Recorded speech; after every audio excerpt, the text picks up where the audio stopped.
What's going on, everybody? It's Matt, aka the Lumberjack Landlord. We are here for some fun today. Oh man, what a week! What a week! Anyway, guys, lots of fun in store today. We're going to talk about some new deals. We're going to talk about house hacking. Just finished with an amazing guest, 23-year-old Emma, who is getting her money right, getting in the Lumberjack Landlord course. Super excited to have her be a part of that. I know it's going to be absolutely life-changing for her. So as folks kind of get ready and jump in, want to just make sure we get a message out there. Bring the questions. Your questions, my answers. We're going to be doing this for probably, I don't know, I'd say probably the next 90 minutes or an hour or so. Probably at least 90 minutes. I think we'll go today. Maybe a little bit longer. So super excited to have you guys here. Like I said, we're going to talk about lots and lots of fun stuff. I had an agenda sheet. I don't even know where it is. It's pure chaos over here at Lumberjack Land. But we are going to talk about a ton of stuff. So we're going to talk about the new deal. We are going to talk about some flip stuff. We're going to talk about some market stuff. But as folks are starting to join, we'll just kind of get us rolling real briefly. So we just finished a project. Wanted to kind of talk you guys through a project that we just finished. Super exciting news, actually. So we just finished a project, which was a duplex that we bought as a foreclosure. So something that a lot of folks are not keeping an eye on is stuff that's been timed in the market. Good morning, Kenny. Thanks so much for joining. So one of the things that folks are not watching is stuff that's either expired listings that have dropped off, pending stuff that's come back to the market because of a failed inspection of some sort. Or the third thing is something that's just been on the market forever. Just absolutely forever. Good morning, Matthew. Good to see you. So one of the things that I wanted to talk about today was this deal that we had just done.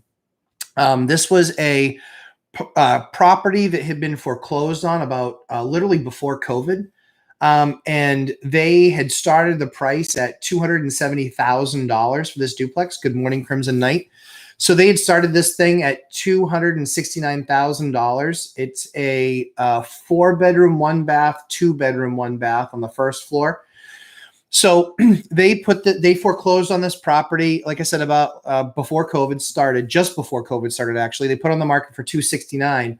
Over the course of time, the price started to drop. So it was $269,000 and then $249,000 and then $229,000 and then $209,000. Usually, as you could tell, it was about, for the first 90 days, I think it was at $269,000. Then it started to drop about $20,000 about every 30 days. And so eventually it hit $169,000. When it hit $169,000, now this property was in rough shape, not the best area, but something that could definitely be worked with. So at $169,000, I just said, listen, I've got to find some deals out there. I've got to make some magic happen. And so we decided we needed to make that magic happen. So what we needed to do was go take a look at the property. Shame on me. I should have looked at the property even when it first went to market, even though it was ridiculously overpriced. So learn from my mistakes, learn from my lessons that I had to learn, which is you absolutely 1000% should have looked at that property even when it came on at $269,000. That way I would have known exactly what I was dealing with at that point. I did not. So at $169,000, it was on the market. We go, we look at it. It's owned by an asset manager. Now, for those of you who don't know how foreclosures actually work, is that they are owned by a bank. It's a real estate owned by the bank. It's called an REO. So they own that property, and the asset manager who has that asset, they basically know what the mortgage was that was defaulted on that property. So what they're usually trying to do is just mitigate their loss and create as narrow of a loss as possible. So I don't know exactly what the number was owed on this house, but my understanding was probably about $200,000 was owed on this house. That's why I think they stopped at that $169,000. We're just like, we can't go any lower. We got to make sure we're not going lower. But it's an asset manager. Now, I know how to talk to asset managers. Now, I couldn't get access to them, but I could send them emails. And so I was working through my agent, who was working with an agent that was representing the bank, who actually represents banks that do foreclosures. So he is a foreclosure specialist. A lot of times guys will see that. That happened a lot in 2009. It was a big part of that market then, was guys that specialized only in foreclosures. So here's what the amazing thing was. That was at 169. We walked it. We looked at it. We put together an offer at $125,000. That was our first offer, was 120. Actually, excuse me, 115. 115 was our first number. Did I think I was going to get it for that? No, but ask not, want not. So I tried it at 115, basically wrote a long letter saying this thing's been on the market for over a year. It's fallen out of escrow a number of times. They wouldn't say how many times, but it'd fallen out of escrow a number of times. And so we had that conversation with them. I wrote out a nice long letter saying I'm fully qualified. Here's my bank pre-approval. Here's proof of funds for down payment. And basically made our case. We went back and forth. We ended up agreeing to a final price of 130. So 169, I got them all the way down to 130. So I bought that property for 130K. We then put, I'm waiting for the final tally, but if I had to guess, based on, and it's not a guess, it's about what I have still left coming in for receipts. I think we're probably about 35,000 into it. So we're 165 into it. Now that 165, so it's 35,000. That included doing 2 kitchens. That included doing all new trim, all new baseboards. So now it's 100% lead free. That included doing flooring throughout both units, upstairs and downstairs. So that included everything. So flooring upstairs and downstairs. And we're talking that this building is about 2,200 square feet, right around 2,300 square feet total. So that was the 2 bathrooms. We just did toilets in the bathrooms. The showers and tubs were fine. But we did flooring in that 2,200 square feet. We did, we swapped out 5 windows. We retrimmed every window, which was, I think all totaled in that building were about 20 windows, maybe 22 windows. So that was all done. Kitchens in both, kitchen downstairs, all brand new cabinets, brand new countertops, all brand new fixtures. Upstairs was a couple new appliances, but the kitchen was in decent shape. And then we did the roof. We did the roof on the property. That was about $6,000. And then the biggest ticket item all in was a heating system. So I put in, I specialize in putting in on-demand hot water systems. I never get complaints from my tenants on not enough hot water. So I don't have to worry about a capacity of tank. And I never get an issue with the heat because we put in all new baseboard heating, and we put in a new central system, what's called a combi boiler. It's a combination, does hot water and your forced hot water in your units. They're much more expensive than your other options, but it's a phenomenal product made by a company called IBC. I'm not paid for this advertisement, but I buy a lot of their boilers, and they're expensive to implement. However, these machines for me have been absolutely spectacular. They actually sell a dealer kit that is all the parts that you need to repair that system. And I believe it's either 5 or 7 parts because they componentized everything. So if this piece fails, take that piece out, put the new piece in, done. If it's a motherboard, if it's a heat exchanger, if it's a whatever, compartmentalized and componentized. Beautiful design. Love the engineers that did this. Never met them, but huge kudos to those guys because those things are absolutely awesome. Absolutely awesome. So we put in that combi boiler. So that, believe it or not, out of our $35,000, the roof was $6,000. That heating hot water setup and new baseboard was about 15 or 16. So that was a majority of it. The kitchen downstairs with cabinets, counters, and that's all nice stuff. I'll show you pictures when we're done. But that's all really nice stuff. That was about $4,000.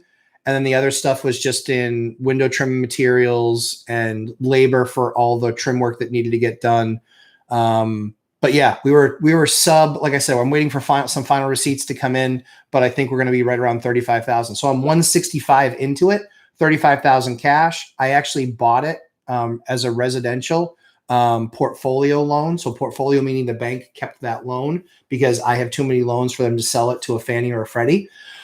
So that deal was a 30-year fixed, 4.25%, right? Great. Good enough rate for a guy like me. So 4.25%, 30-year fixed, and we were 20% down. So we have a mortgage on that property of just about $100,000. Give me just 1 second. So we have a mortgage of about $100K on that. And that was, let's see, with taxes, insurance, and everything all in, we're sub $1,000 a month.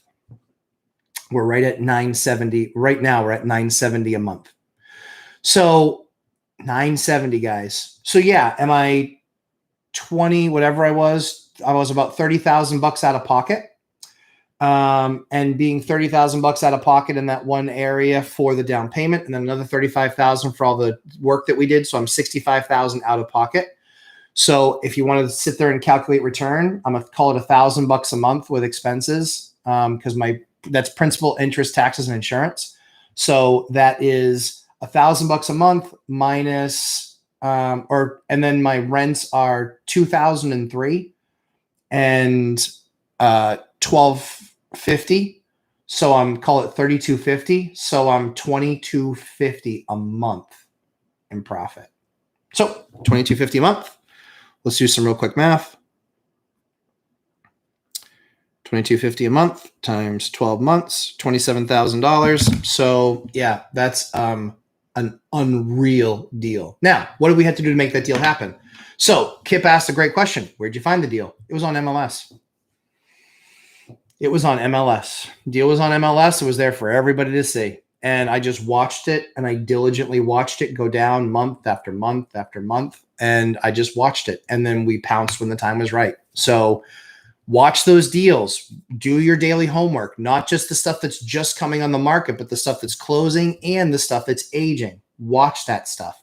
MLS deal. Yeah, sure. I'm 65,000 out, but I'm $27,000 return on that. So 65,000 out of pocket, 41% return. I hadn't figured it until now. Holy crap. 41%. And that's my annual return. 41%. Oh, hot diggity. Man, that's a killer deal. I knew it was amazing, but that good, 41 points. I need 10 more of those. So yeah, huge. Watch your market. Do the work daily. For those of you who know what's going on with my family, I still make time. I still make 10 or 15 minutes a day to look at my market. I'm ridiculous. But still, I still make time. Even with everything that's going on with my family, I still find a little bit of time just to go through my emails, look and see what came on in the market. Obviously, I'm not doing a spreadsheet like a lot of folks have to when they start out because I know the market well enough. But I'm still watching everything that's coming on. And so I don't share this, guys. I don't share this to brag. I don't ever do this stuff to brag because, quite frankly, don't care about it. I'm just, how well can I run my business? I share it to make sure to inspire you, to have you guys doing the work, because you will find a deal like this. You just have to stay on it, be on it, keep and be persistent. You will find deals like this. And then I'll actually share the other deal later. So I know that I promised a big announcement. I'm not going to make you guys wait until the end.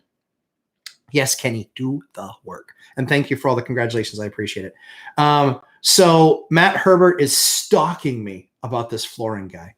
So we'll do that right now. So guys, I have set you guys up. Killer. Here's what you got to do. If you have an LVP job, which is vinyl plank.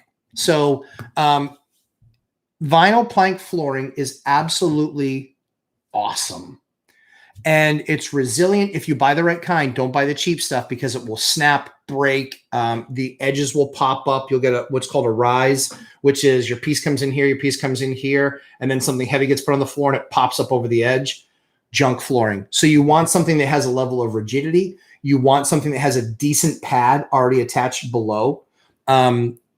You can still use pad on top of that if you want some more sound deadening, but this product is kick ass. I love it.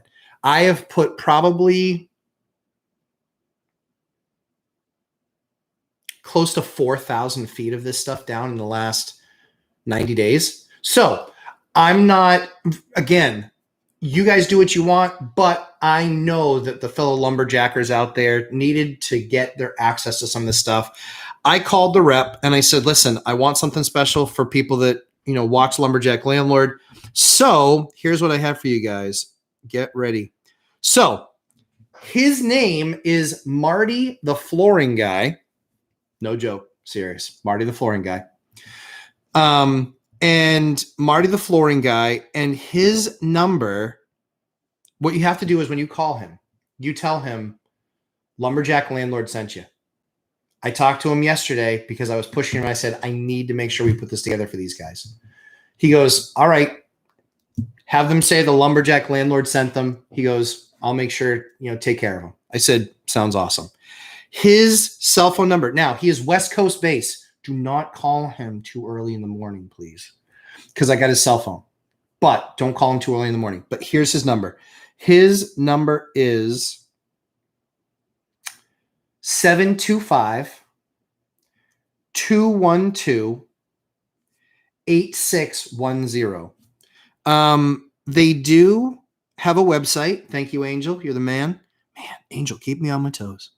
American Flooring Corporation. American Flooring Corporation. These guys are awesome.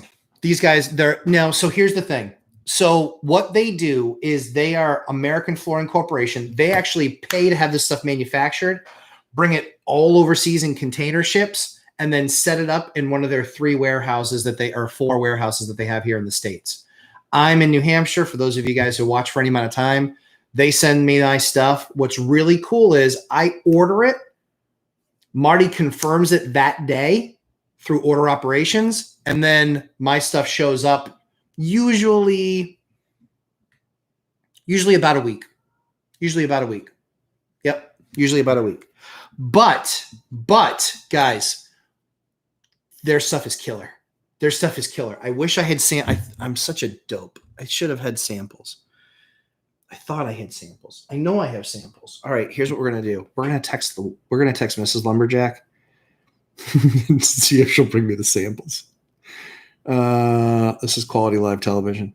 Can you bring me the samples, please, of the flooring in the box I got? Sorry, during live stream.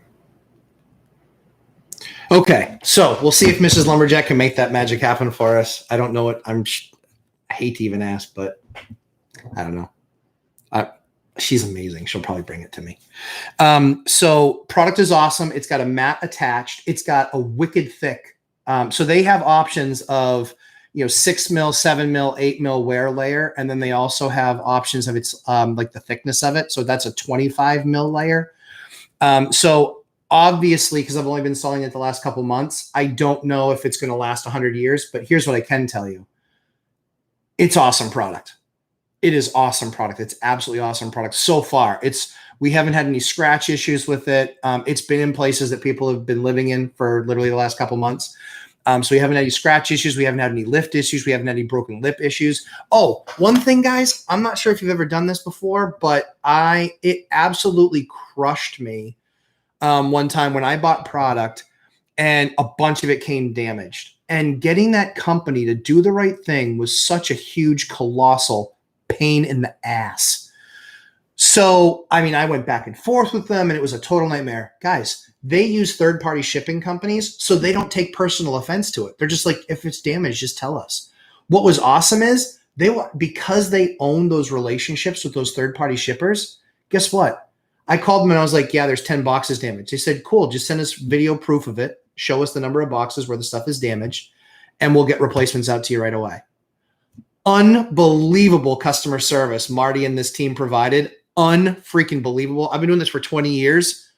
Never have gotten that level of service. These guys were killer.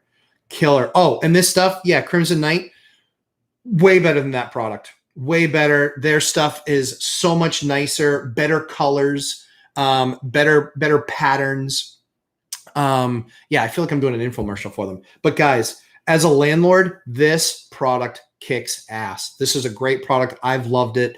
What's really cool too is, so they do the normal, I want to say it's 7-inch or 6-inch, but they also do a 9-inch commercial grade. That stuff is awesome. And my installers loved it. Oh man, the stuff was so good. Oh, so tight. Oh, I love this product. And so my installers loved it. My tenants love it. They said it's absolutely beautiful flooring. We haven't had, I mean, again, it's been 60 days. We haven't had any issues, but as a vendor, I already had an issue with 10 boxes. 10 boxes needed to be replaced. Guys, pictures I had to them that same day. They took care of all of the insurance work, all of it. They took care of everything. And they just said, we're going to send you 10 more boxes. Guys, holy cow. You got to be doing this stuff, guys. This flooring is killer. Lumberjack landlord.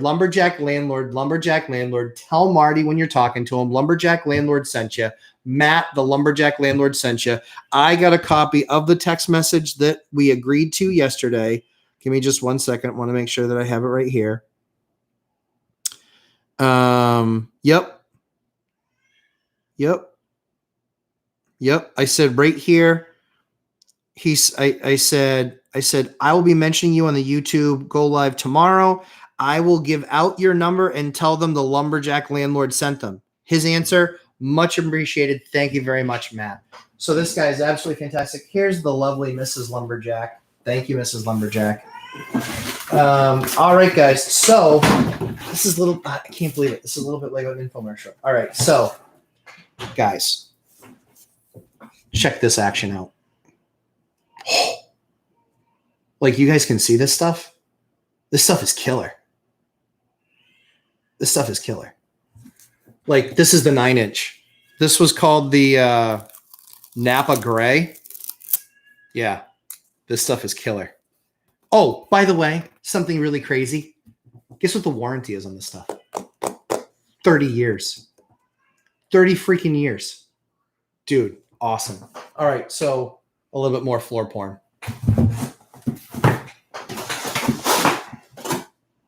Here's the other stuff that I bought a ton of. I don't know where the tag is, so I don't remember what color it is. But wicked cool. This is... What kind of a lumberjack would I be if I didn't have a tape measure standing by? 7-inch. This is the 7-inch stuff. Killer.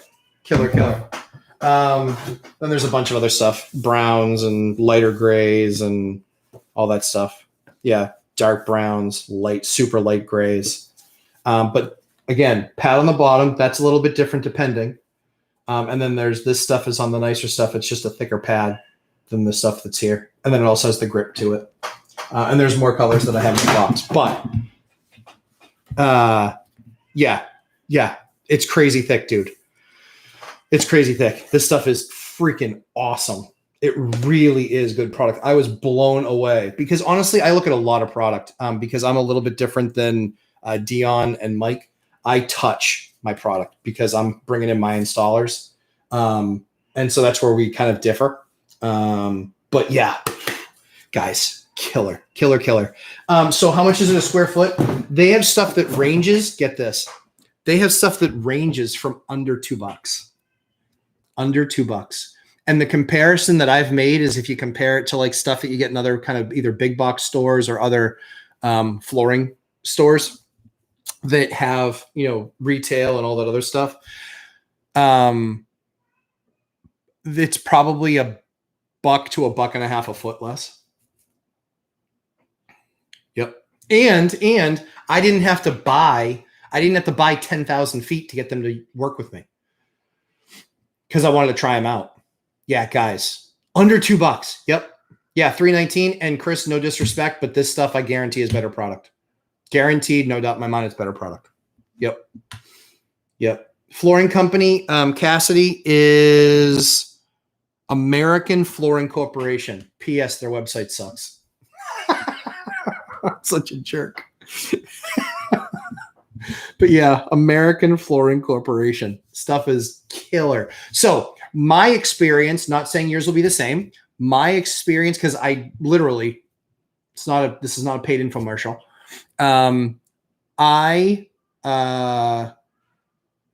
With what we get from them, we bought a couple thousand feet of 2 different products. We bought a couple thousand feet of each, and we've installed them both, and they look awesome. This is 9-inch. This is 7-inch. But man, when you do this long way in like a long unit, oh damn, guys, killer. And again, this has this really nice pad right here. So, but yeah, they're sub. Everything that they do is sub. I think pretty much everything that they do is sub $3 a foot.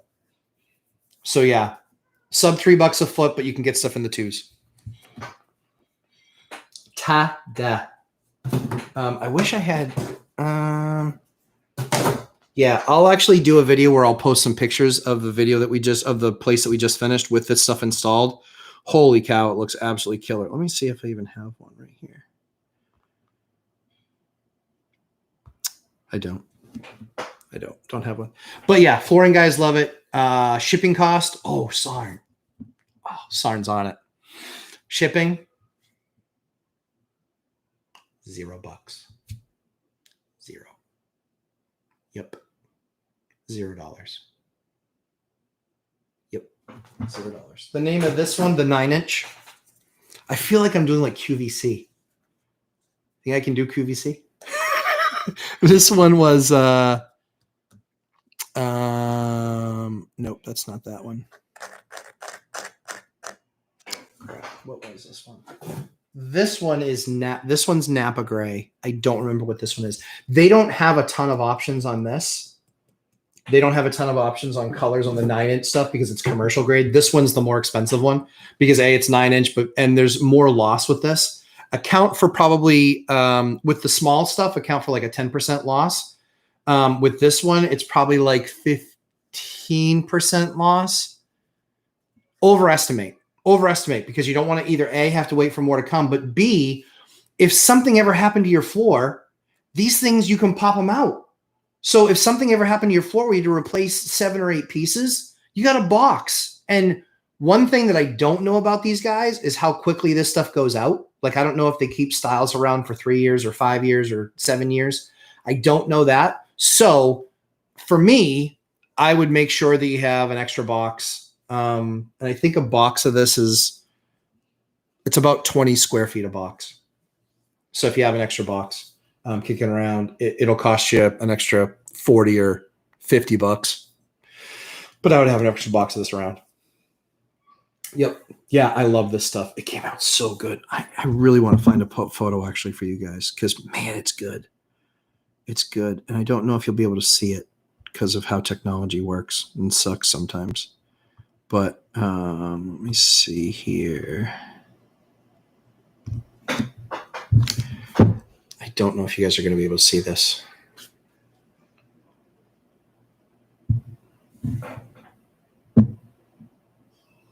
But that's what it looked like installed. It came out killer. Make the place look so awesome. And people moved in. They love it. What kind of prep work? All right, so we're going to do a flooring. We're clearly going to need to do a flooring session. So prep work, like all flooring, it's all based on what you want out of your project, right? So a lot of times I'm working in a home that's 130 years old. There's going to be waves to the floor, kind of way it goes, but whatever, so some stuff we'll do, we'll put in a 3/4 inch piece of plywood, a 1/4 inch piece. We'll put in Luan. So we'll level out the floor, generally speaking, not getting anything too crazy, but we will level stuff out.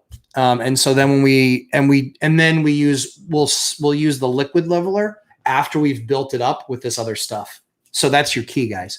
You got to use, it's much, much, much less expensive to use a piece of CDX or a piece of plywood than it is to buy the 6 buckets you need to make up, 3/4 of an inch over a 4x8 patch.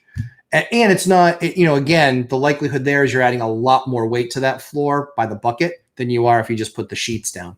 I haven't done the math, but I feel like that's what it is. So double check that, obviously. But yeah, it's came out beautifully. I'll post some pictures and stuff because we did a walkthrough. I'll post those pictures. I'll find a way to get those on there. Actually, I can do that. I can share those in a Zoom. So I'll do that. I'll do a Zoom call where I share those so you guys can see that stuff because it came out awesome. So floor prep is make sure you clean the floors and clean. I just mean don't make sure dust is, they're vacuumed. And then level, you can level them out based on like what I said. And then after that, that's it. That's all we do. Sometimes we'll put in a sound deadening layer between top and bottom. And then Lumber Liquidators has those. We've used those brands for a number of years, the Lumber Liquidator stuff. But they have a dead mat. The issue is, and what we found, what I love about this having pad attached is the cheapest pad you're going to find is about 40 cents a square foot because they sell it in 100-foot rolls. Or it's 100 square feet, excuse me. So those 100 square foot rolls, and the cheapest one they have is $40, and then they go up to $100. So if you do the math, you're paying between 40 cents and $1 per square foot for that stuff. This has a pad on it. So the only time that I would use a pad with this stuff is if you were looking for that extra level of sound deadening, or just trying to create a better membrane underneath it. So that's what I would do. All right, let me roll back. Let me get to some of these awesome questions.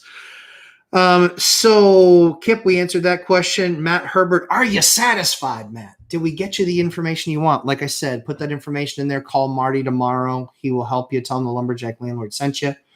$4,000 for, and yes, that's the wholesale price. Those are our wholesale price, or not our wholesale. Those are the prices that we have access to. And I think the only limit on free shipping is I want to say he makes you take 1,000 feet if you want free shipping. I think, but 1,000 feet's not much. I mean, any apartment is going to be at least 750 feet. And so what I like to do is I like to make sure that I can go and pull it anytime I want and not have to wait 7 to 10 days. So I actually, now I stock, because of these guys, I actually stock 2,000 or 3,000 square feet of the couple things that we use that fit with our color palette. Let's see. Matthew, hope the baby is doing well. Yep, the baby is doing great. Thank you very, very much. She is such a fighter. She's such a little lumberjack. Love her. So appreciate the prayers, appreciate the thoughts. She's going down this week for more exams and praying that we can start chemo on Thursday, which would be a miracle because she's only 2 weeks post-op from having basically a tumor, I don't know, size of the soda can taken out of her abdomen. So my daughter, Eliana, an amazing, amazing girl. And so just super blessed to be on this journey and even have the opportunity to fight with her to, win and get through this.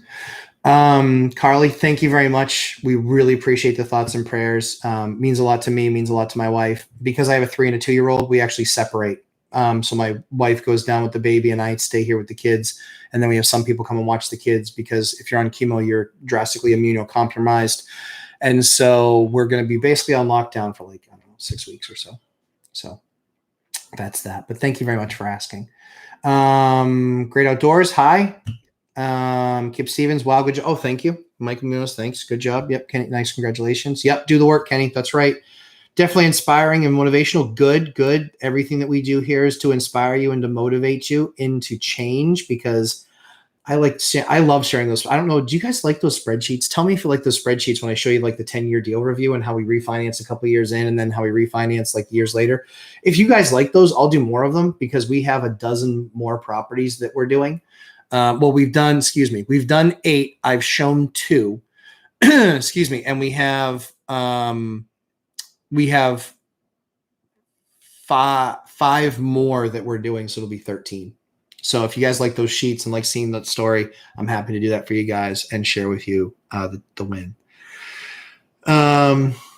Good morning, Sarn. Yep. Kenny, how can you determine quality difference when purchasing LVP? So the things that you're looking for, and again, I'm not an expert in LVP, but I know a little bit about it. Where you tell the difference is the thickness of the actual piece. So how thick this piece is, right?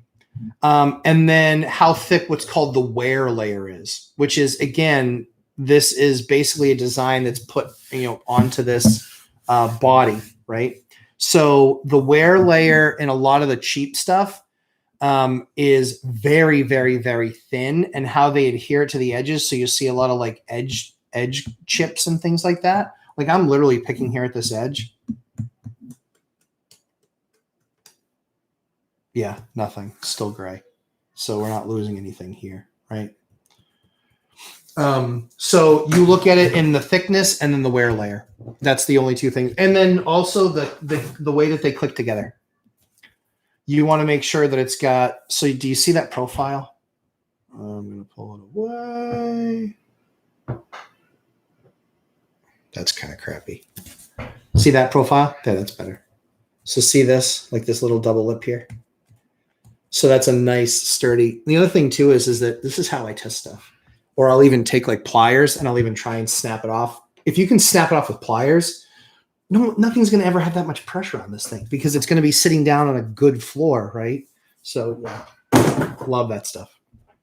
Absolutely love it. Do they have a website? Yes, I answered that. I would love to refinance and use the cash out to fund other rentals. Yes. Can't seem to find a lender who is doing cash out refinancing. What are your secret strategy to getting financing? Great question. So I think you're in New Hampshire. I'm pretty sure. Answer that down below, and then I'll hit you with some content. I have not used Steve Dow from Velocity Lending, but pretty good. Just much higher rates. You're going to be, fives, probably maybe sixes. But Velocity Mortgage, Steve Dow, Mike swears by him, says he's done an amazing job for him.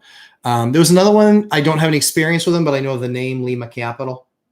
I didn't do any work with them, but I know the name. So yeah, put that down below. Oh yeah, also an investor in Seacoast. Yeah, so okay, love the videos. Okay, so well, thanks for saying you love the videos. I will look you up and I will DM you or send me an email to lumberjacklandlord@gmail.com. That's my email. Lumberjacklandlord@gmail.com, lumberjacklandlord@gmail.com. I do check that email address. But send me a message. I'll send something back with a couple people that I know in the area because, yeah, portfolio loans. I mean, so the challenge that you can talk to the bank and see what they're. So everybody's so individualistic when it comes to banking. It's just so different banking wise. So I know what I get. I know what Mike gets. I know he gets some things I don't get. I get some things he doesn't get. But it really depends on region. It depends on local bank, market saturation. It depends on so many different factors. Your credit score, my credit score is in the 800s. So I have like an 830 or something like that. So yeah. So, and I've got an existing relationship with the bank where they already have millions of dollars of my loans. So I don't know what you're going to get with them, but, I can at least give you a couple names and people to talk to that I like.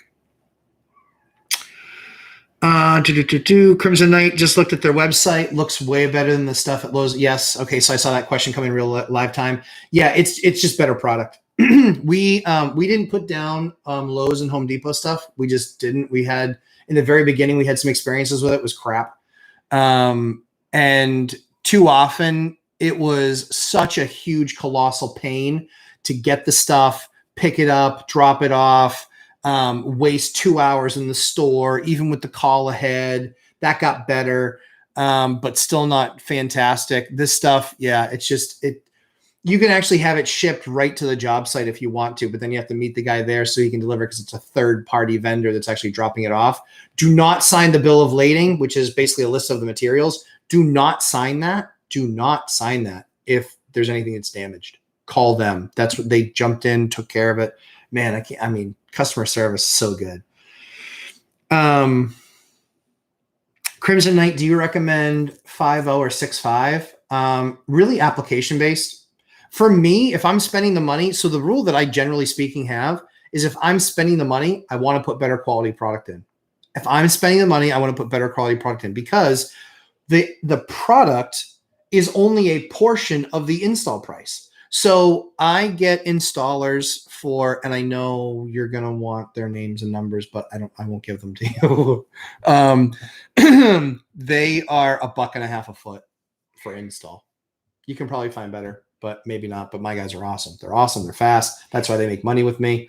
Is I always try and find ways that are wins for my contractors where I say, listen, I can pay you X for a job, but I'm better off. What if I pay you $1.50 a foot? In their particular case, they're so fast. Boom, boom, boom. They pound through it. They get done. They make a ton of money per hour because they're so fast at putting the stuff down at $1.50 a foot. So that's really good. Angel, Utah Gray. Yeah, that stuff was nice too. I mean, honestly, like all their stuff was nice. Their color palettes were all really good. There were only a couple like natural wood ones that I thought were disgusting. I'm sorry if you guys like them. You won't ever find anything like this in one of my units. You won't. Doesn't match any of our color palette. So you won't find that. Sarn, thank you. You're welcome. Congrats on your latest purchase. Any recommendations for someone looking for single-family home to convert into a duplex? Yes, Chris, I do. I have a video. There is a video on my site that talks about ADUs. I sat there and I did that with a person. So Analytics Ariel, she's awesome, wicked smart. We've done a couple things together. We're going to do more stuff together. But she actually showed how to do that stuff, looking up in Zillow and how to find properties that are in the zoning. So here's the 30,000 foot view. Excuse me. Here's the 30,000 foot view that you guys want to take a look at. 30,000 foot view is this. You want to understand your town, the zoning that your town has, and which zones it allows duplexes in. Those are the three things you need to understand. Once you look at that, every single Zillow listing will have zoning. In that zoning, the thing that you do is you look at that area and it says, so for me, there's something called R2. This was in an R2 zone. It's a single family home. Believe it or not, they converted it 30 years ago from a duplex to a single family home because they had a big family. That video that I made with Ariel is pure gold. That ADU piece where it's finding basically the zoning that allows for that stuff. So ADU is a little bit more advanced, but it's the same exact exercise, largely speaking. So yeah, that's what you want to do. Look at the zoning in the town based on the zoning that you have in the town. That's what you want to be looking at and that's how you find deals like I just had, which was a single family home converted back to a duplex. How should you proceed with this? Should you check with your local zoning before purchase? Yep. Yeah, definitely check with them. I made a call. Yep. For sure. 100%. I made a call. I picked up the phone and I just said, this is the house I'm looking at. This is the zoning that it has. It was converted to a single family home. Basically what they did was they eliminated a couple of doors and eliminated the kitchen on the second floor. But that was that. So they eliminated that. And when they eliminated that stuff, so I'm going to have to put in a kitchen, but I'm going to put it in a kitchen on the first floor anyway. So now I'll have 2 kitchens, 2 units. Yeah, stuff is absolutely awesome. Hold on one second. We got the Indians outside of being restless. My kids, they're so funny. Just going to text Mrs. Lumberjack. Because I can hear them. Hopefully you guys can't hear them.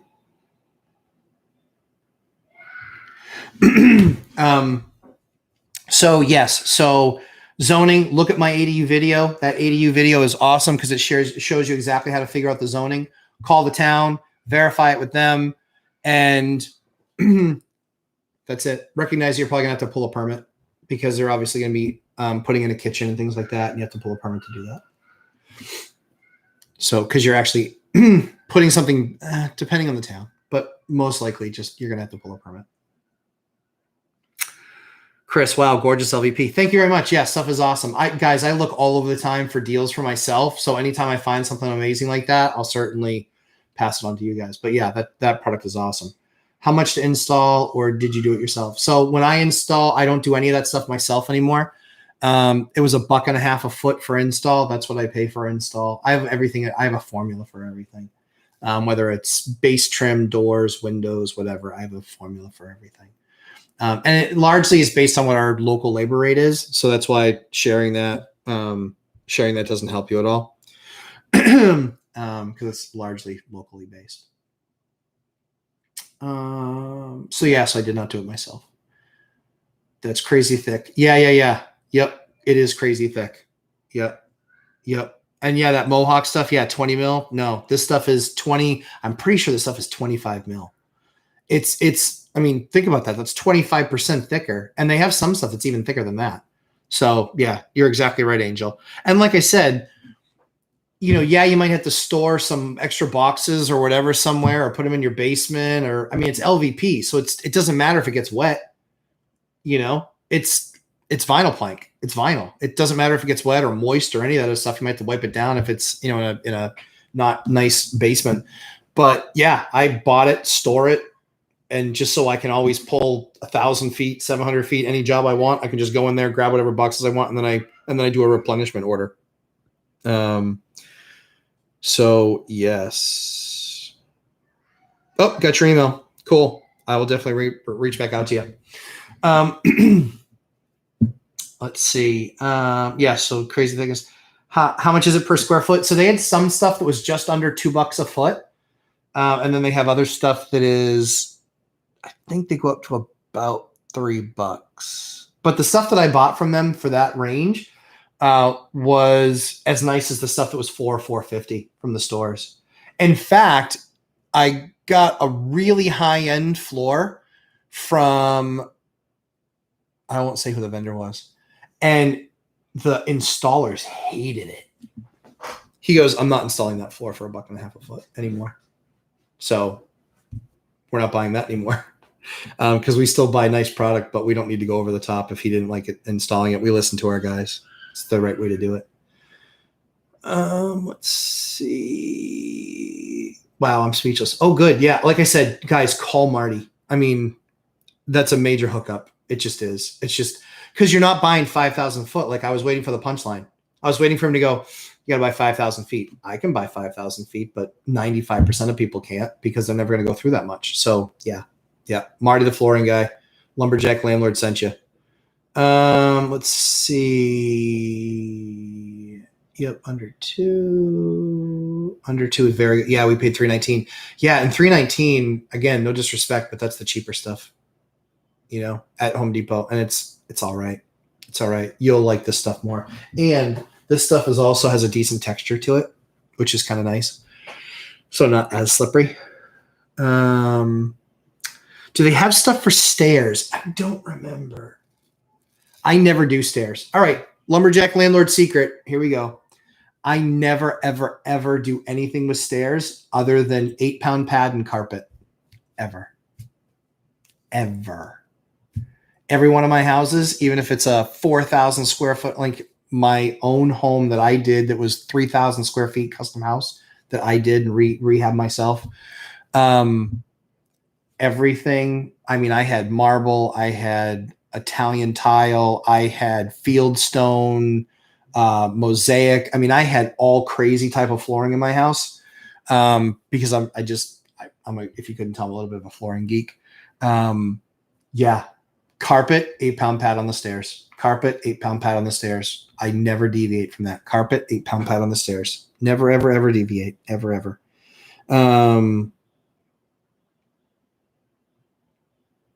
Let's see. Give me 1 second.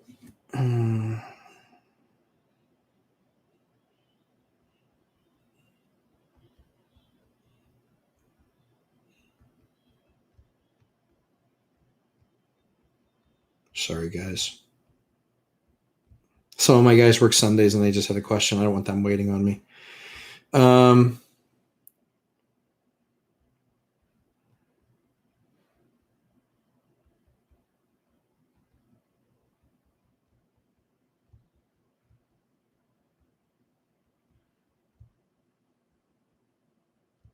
All right. Sorry about that. Thanks, guys.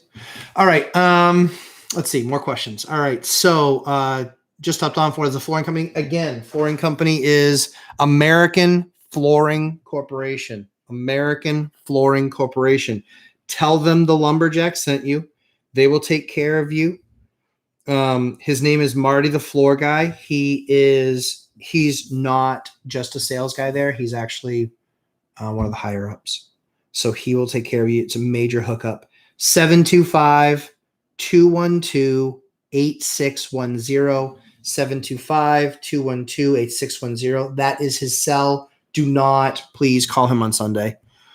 Give the guy a break. But don't call him too early because he's West Coast. So give him a little bit of time to get in, that sort of thing. Marty's an awesome dude. Just a good guy.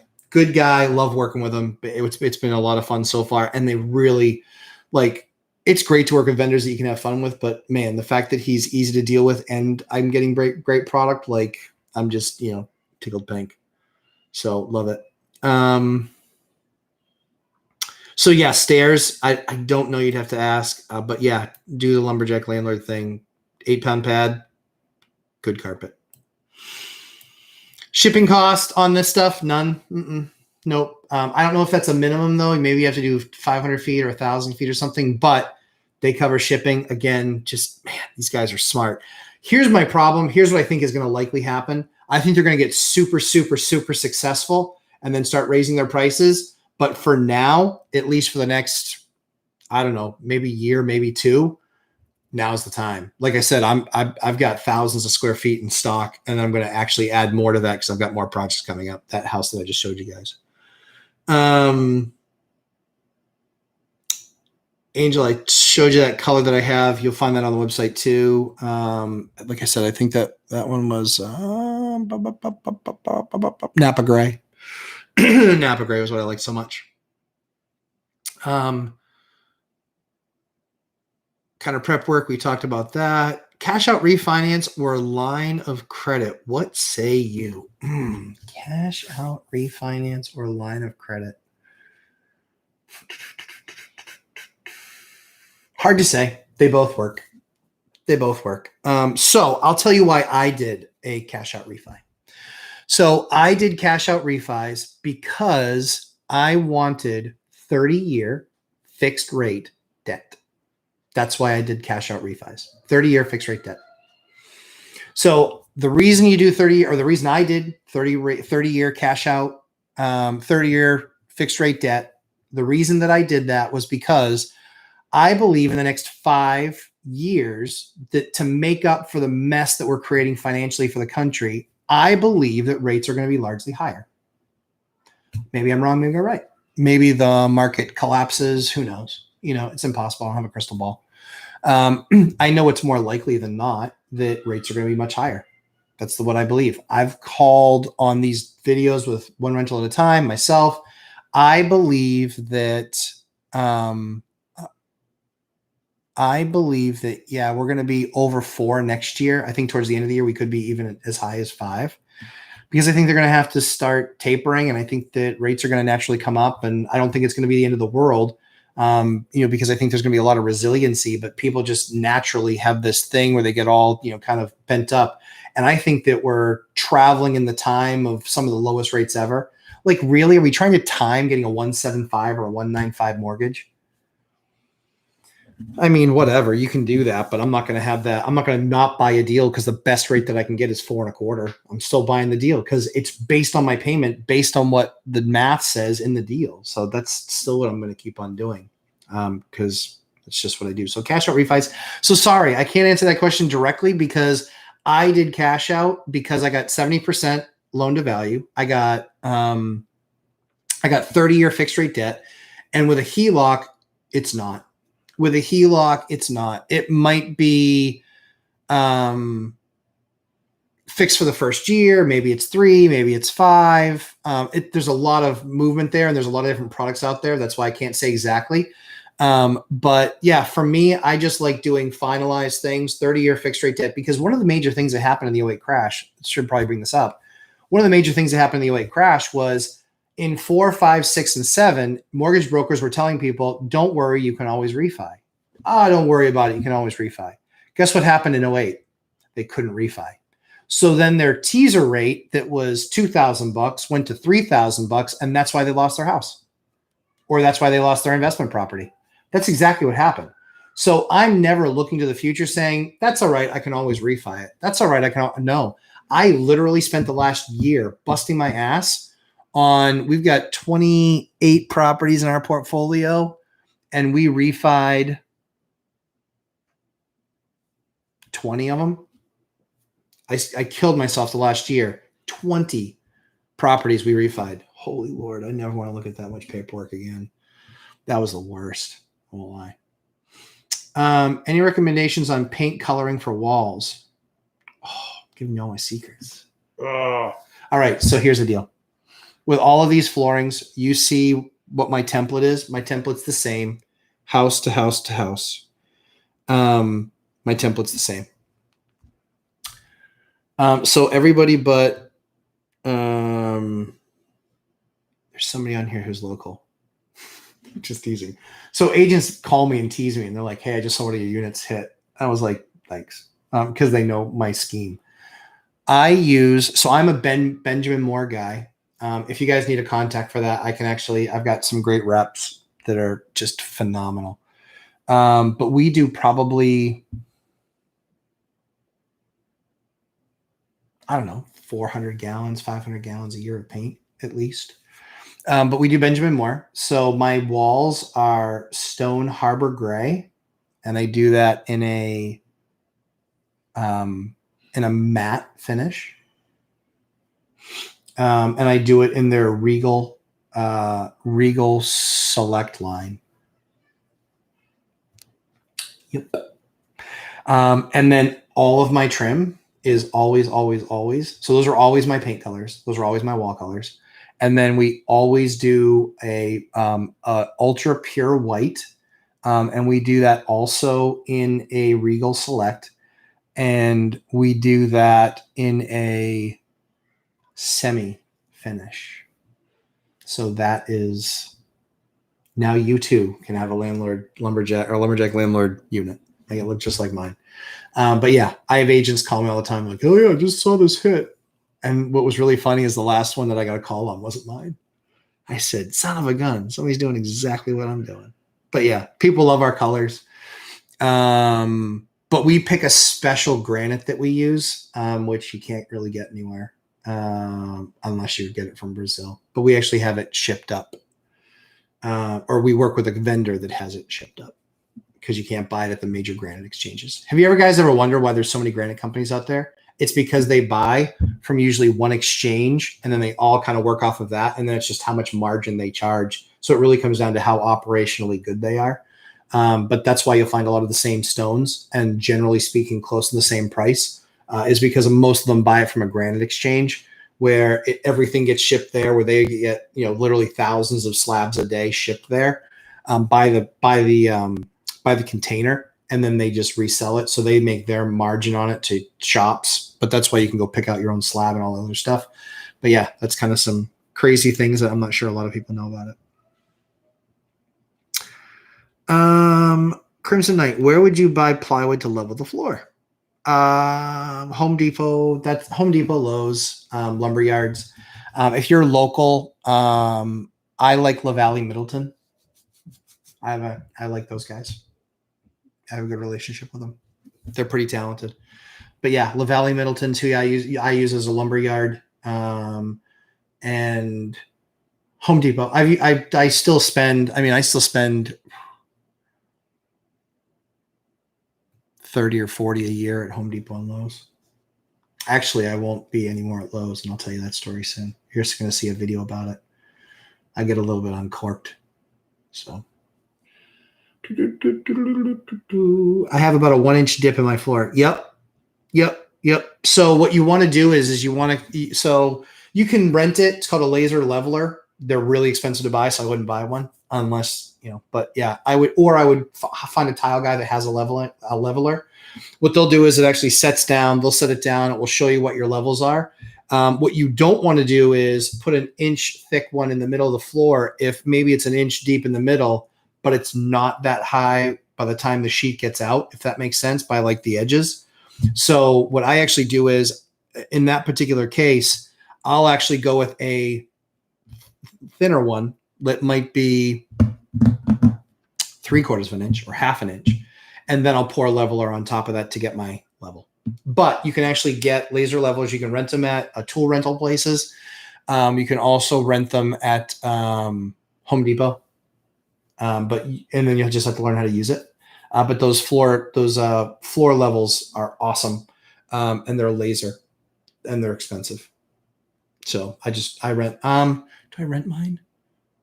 I don't have mine, but I have somebody that has theirs. So yeah, sometimes they do me a solid. So that's what I would do with the 1-inch dip. How thick of plywood do you use for the floor? So Cassidy, great question. Ranges, depends on how much the floor is out. So I've used as thick as a 1-inch. I've had over a 12-foot span, I've had a 3-inch drop. In that particular case, we got in the basement. And the rule is and again, this is all structural stuff. So figure it out, hire a professional. I did it because if I break my house, whatever, I break my house. But we would go in there, we would jack up, and there's only so much that you can do over the course of like a month or 2. So if we knew we were going in there for a 4-month project, the first thing we would do is we would go in there and we would jack it up until you start hearing it scream back at you. But we would jack it up, 3/4 of an inch to 1 inch usually, and then let that resettle. And then we would do that and we would see how much we could take out. Cause we also want to do that work before we sheetrock or before we have to replaster the walls with blade board, because that's when sheets of plaster start falling off the wall at you. I've caught one of those in the head. It hurts. That stuff's heavy. It's just amazing craftsmen, man. In the Northeast, craftsmen, man, some amazing craftsmen. So how thick is the plywood? Yeah, you can use, Sarin, great question. You can use underlayment. So underlayment is, I think that's an 1/8 of an inch. Maybe it might be might be a 1/4. But you can use 1/8, 1/4, 1/2, 3/4, or 1 inch. And then what I do is I just then make up the difference with the leveler, because the leveler is expensive. The leveler is really expensive, and you can go through you can go through 20 or 30 buckets of leveler easy in an old house like this, and it's a ton of extra weight. So if I can just make up that weight with a piece of plywood, yeah, I definitely that's a good path. +1, woohoo. Good deal. Have I heard of Abatech underlayment? I have not. I don't know of Abatech underlayment. The only stuff that I've used, and this was in a tile setting, was the Schluter membrane stuff. That stuff's pretty awesome. Expensive, but it's pretty awesome.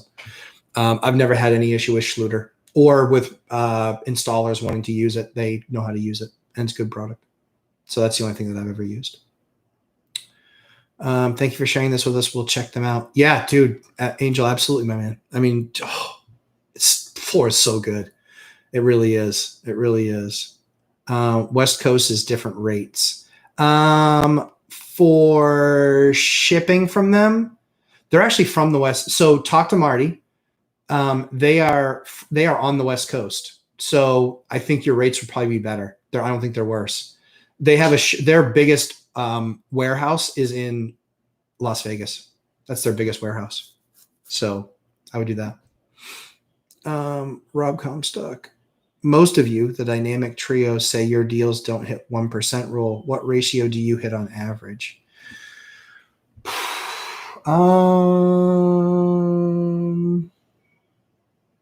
don't know. I'd have to look. Usually what we do, and do not do this. Usually what we do is I can just do the math real quickly in my head and say, yeah, it's enough, right? So I know what all my market rents are. I know what something's going to take me to fix it. So, all right, this is essentially where you want to get to. If you can, this is where I'm at now today. This is where I believe if people get to it, they're going to, 7 figures is just the beginning. I can walk a place within 15 minutes. I can tell you exactly what it's going to cost to fix everything. Obviously, I can't see through walls, but I can see what movement stuff is. I'll have some other cool stuff like that coming up because I just had a meeting with a structural engineer on a property that I had to yell at an appraiser about because he told me it was falling down. He was wrong. But I can walk a property. I can tell you in 10, 15 minutes exactly what it needs. I can get ballpark wise. I can tell you exactly where I'm going to be dollars wise, because I'm constantly do other stuff. So yeah, so for me, when I walk a place and I know that, like these units, I know that they were I know a 3-bedroom is $2,000. I know a 2-bedroom in that neighborhood is $1,250. Because I own other stuff. Excuse me, I own other stuff around there. Because I own other stuff around there, I know what that market is. So Mike talks a ton about the buy box. Buy box, buy box, buy box, buy box. I think that's very, very obviously very, very important. But I know my buy box, but I know my rental box even better. Even better, because I've got 70 units now and we're going to be at 80. I don't know. We're going to be at 80 in a couple of weeks.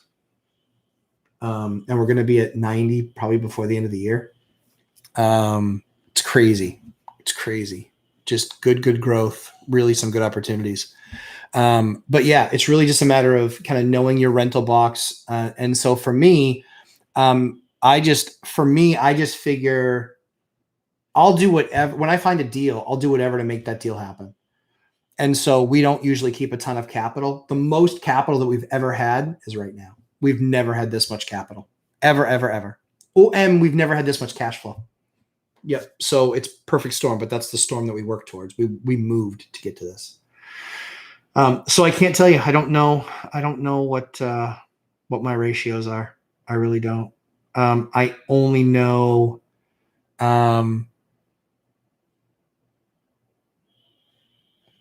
We probably don't touch deals that don't make at least.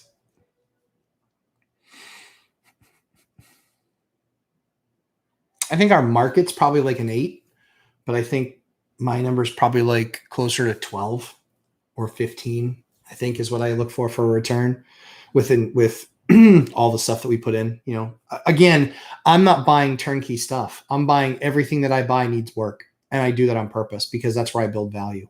That's why I'm the lumberjack landlord. Not in an arrogant way, but in a factual way. Like I buy crap. And I make it nice. And that's where I pick up a ton of my value. That's why my numbers are ridiculous. So somebody had a question for me and they were just like, that's awesome. Where's your area? I want to start investigating your area. You can investigate my area all I want. So the comparison I always make is, Mark Lemke playing baseball and Manny Ramirez playing baseball, they're two completely different things, right? They both get in there in the batter's box. They both swing a bat, but one of them can put the ball 500 feet from home plate and hits at a 320 clip. The other guy hits at a 210 clip, if you're lucky, and has 30 career home runs. So it's a matter of understanding the market, having that market knowledge, knowing all these different angles. Like we've talked about deals today. I've talked about ADU deals. I've talked about zoning deals. I've talked about foreclosure deals. Those are just the 3 deals that we've talked about today. Most people don't have that in their repertoire. And that's what sets people apart. So get that as part of your repertoire. That's what I was talking to an agent this morning. And I just said, you're just like 95% of other agents. You don't know anything that's important to me. You know all information that I could read anywhere I want to read it, but bring me information. Bring me information. Let me look at a property differently. The Ramirez real estate team, he is awesome at researching stuff for his people, for his buyers, and for his sellers to give them different angles. I don't know the guy from Adam, but I bet she's crushing it right now because he's bringing them different ideas. Guys, this is where it's at. You got to bring them different ideas. You got to help qualify your buyers, help qualify your sellers better. Put yourself in a position to be a value add because there's way too many real estate agents out there that are, I'd rather have this water. Like they're just, they're not that good. Let's see. I can hear them. I'm not sure what that's about, but I'm sure it's funny. Matt, and the Ramirez real estate team. Oh, there you are. Matt, and some of your videos, you have mentioned cases of your students. Do you offer some investor course or investment coaching?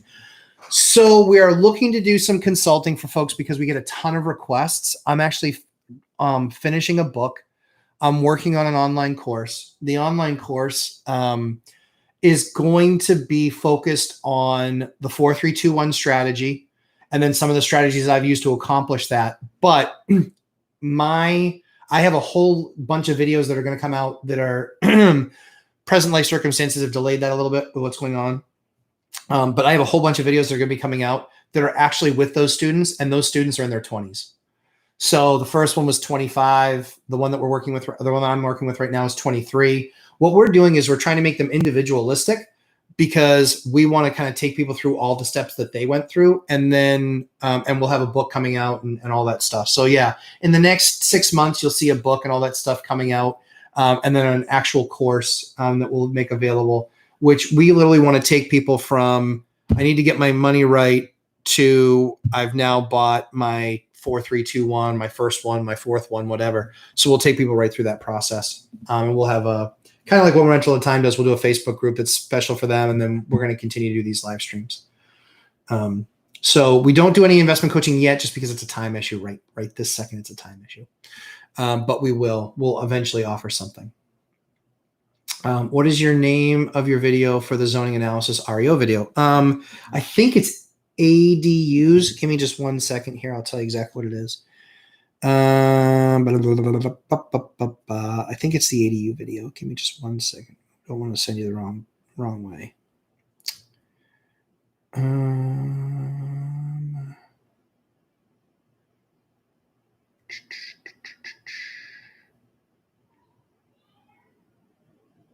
It is. Oh, heck.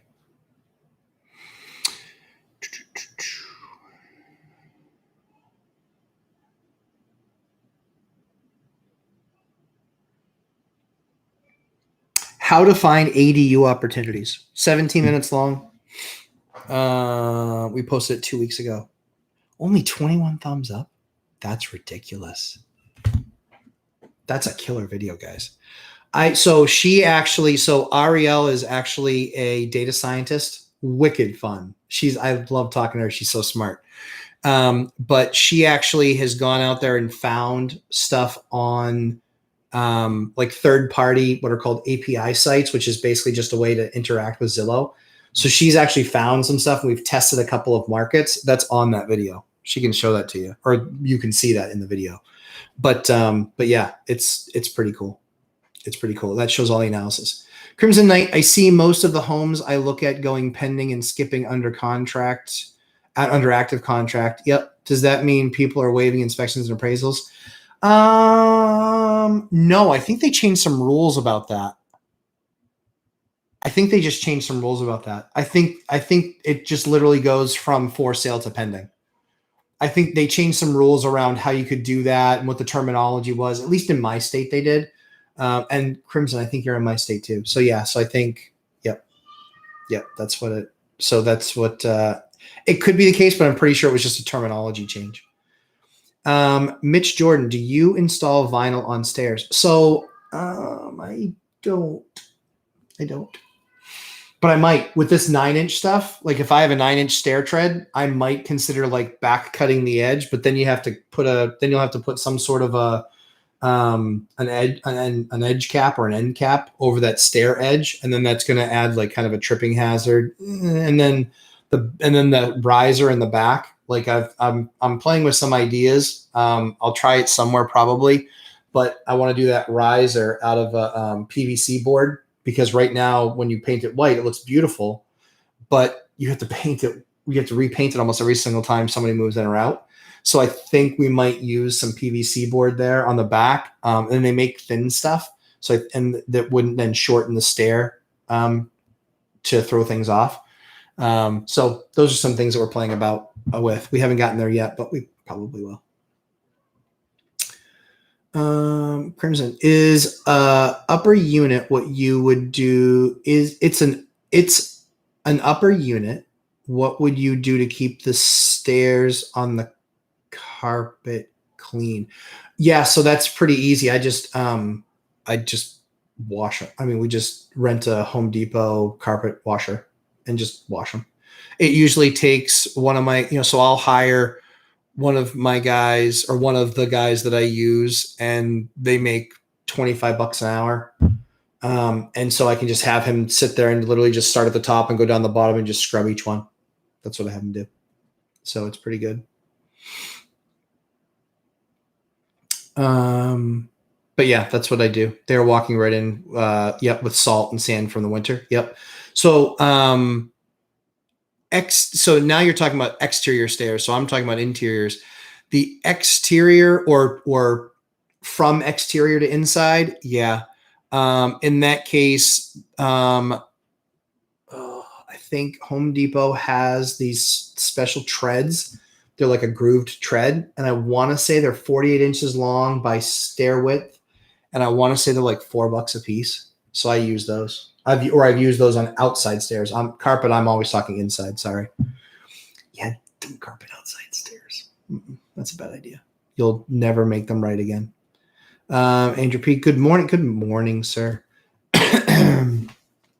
Why the super strict stance on carpeted stairs? Good question. Because if they are original wood, they're about $45 to $50 to sand and repoly. So it's a cost issue. The other options for stairs I haven't liked as much in the past. When it's treads, if you have spindles that come from the rail down into the stair, enjoy that bill for either replacing those spindles or removing those spindles to then put a tread in to then put the spindles back in. That's very expensive. And then all the trimming around. Like I've seen somebody spend $5,000 on stairs. What the hell is that ever going to get you? $5,000 on stairs when they were doing like putting in new spindles and putting in new stairs or putting in like they were just replacing the stair treads. Nope. We actually we'll replace old stair treads. We'll just put in whatever the thickness is. We'll just put that in plywood and then we'll carpet over them. It's way cheaper. And it's just nicer. It's quieter too. Like a lot of times these are on, second floor units. We want quiet. We don't want, I always hear people going up and down the stairs. So that is why the ultra hard stance. But good question. That's why the ultra hard stance. I learned that the hard way because I had this one place that we had that had stairs and they're just like, oh, it's so loud. And I was just like, and I would go and I would stand in there and I was like, damn, it is loud. Like it sounds like a herd of elephants. And so we actually then 8-pound pad carpeted those stairs and the complaints stopped. They were like, no, this is awesome compared. This is awesome. So that's what we did. Kenny A, 70% loan to value with ARV or purchase price. So appraised price. Yep, it was appraised price. Yep. FHA, you have different rules. I think it's less than a year. I think it's less than a year that mortgage or that appraisal sticks with the property. That less than a year. And so, yeah. So for me, mine 70% loan to value, cash out. That's a cash out. And that is against against what it appraised for. So I spent $700 per property to have them each reappraised through the bank because you can't do that on your own unless you're just using it for yourself. But if you're doing it through the bank, that's what they'll coordinate through the refinance process. Basilio, hopefully I'm saying that right. Alcantara. Hey Matt, I'm dealing out with the issue of not having to buy the next deal since I just bought a Burr property and the capital will be stuck there for 6 months before I have cash out to refi. Yes. Any ideas on the best way to get the capital to buy the next house? I don't want to wait 6 months to buy the next one. Patience. We don't know. I mean, again, where a lot of guys collapsed in the previous market was way too many deals going on at the same time. If you're a newer investor, please slow the roll. And I mean that respectfully. I'm trying to help you, trying to protect you. Definitely slow the roll, get the one, get it right. You don't know what your refinance is going to be. You don't know what your rent's going to be. Slow the roll. You can find the next property, but be done with that one. I had the first 10 I didn't ever do a second one at the same time. Now I'll do 2 or 3 at the same time, but I have the ability to do 2 or 3 at the same time. And I know what I'm doing. Not to say that you don't know what you're doing, but you don't know what you're doing with multiple properties at the same time yet. So I would slow the roll, make sure you're still watching the market. There could be, I mean, we're heading into winter, right? Who knows if shutdown's going to happen with COVID again? I mean, there's a bunch of different variables and things like that. So the most important thing is be doing the work. The second thing is you can probably look at, if you don't like any of those other previous answers, which is what I'm trying to protect you, and I think that's a better idea for you. I would, if I were in your shoes and I really needed to consider it, I would look at like a non-QM. I would look at a non-QM lender. But they're still going to want like 20% down. So you might get, your only other option is hard money. And yeah, hard money is not super easy. I mean, you can, it's a bunch of things. There's a bunch of things. Don't risk it all. Don't get caught. I mean, if something happens that's not foreseen and you're stuck doing 2 projects, burning cash, 2 projects at the same time, that's a fast way to get your ass kicked. So yeah, just be careful. Please be careful. Siren, do you use the same wall color in all rooms? Yes, I do. Because you know what? My painter's kind of a pain in my ass. We used to really custom decorate our places. Stupid. It was super expensive. We would change up colors. This one color is very calming. It's very soothing. If it's a really, really dark apartment, which we really don't have any of, if it's a really, really dark apartment, what we've done is we've gone with a few shades lighter. There's something called Dolphin Gray. It looks like a dolphin. So it's appropriately named. It's a lighter gray. I don't like it as much, but it gives me an alternative if for some reason I have a room that maybe doesn't have a window because it's not a bedroom. Maybe it's just an office or something like that. And in that particular case, honestly, like the gray still works. It really does. The Stone Harbor Gray just, yeah, it really works. Yep. Bathroom and kitchen. Yep. In the bathroom, we'll sometimes use matte. Matte, M-A-T-T-E, not matte me. Trying to think if we use anything different in bathrooms. We really don't. I don't think we do. Satin enamel, maybe? I don't know. I'd have to double check. Oh, I didn't see what Basilio retracted. Sorry. Hopefully I wasn't trying to be rude. I just want to protect you. But you can call those other places, non-QMs, but you're still going to need 20% down or hard money. Granite in Brazil is dirt cheap. It is, Rob. It is, because there's a ton of it. And New Hampshire, in case you don't know, it's the granite state. But it's not really good for counters. It's crazy. It's perfect for stone walls and that sort of stuff, but I don't know a lot of guys that are quarrying in New Hampshire for countertops. I could be wrong. I just don't know a bunch. But yeah, in Brazil, they buy it cheap. They have it container shipped up. So I would guess that the container shipping is probably more expensive than even the product itself.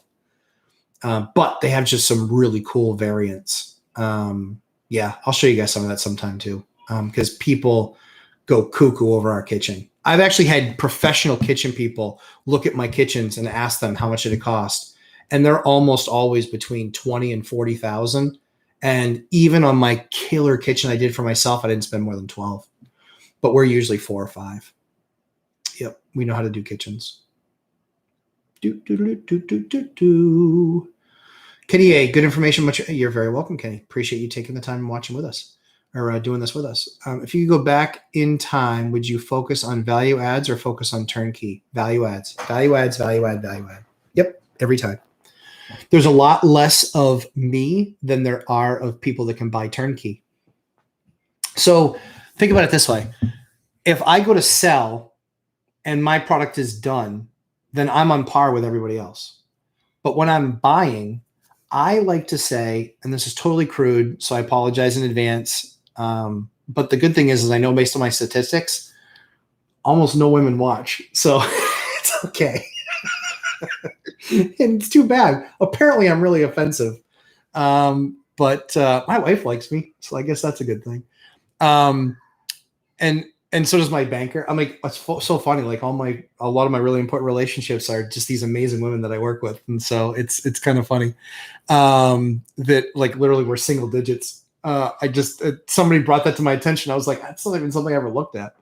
But the value add piece is critical, because I always used to say when I would walk in and I would smell cat pee, I would say that's the smell of money. When I would walk in and smell cigarette smoke, I would say that's the smell of money. Because so many people don't do anything with that because they're like, oh, it's going to cost so much money, blah, blah, blah, blah, blah. Hydrogen peroxide with cat pee, it actually pulls the ammonia up through, even soaked in wood floors. It will pull it up through. And you just have to keep on treating it, and it'll pull up through when you wipe it off. Treat it, pull up through, wipe it off. We did that 20 times. We just did 20 treatments in one place. We got it smelling fresh as a rose. It smelled awesome. But it was 20 treatments. Yeah. At $100 a treatment. So 2,000. They lost their deposit.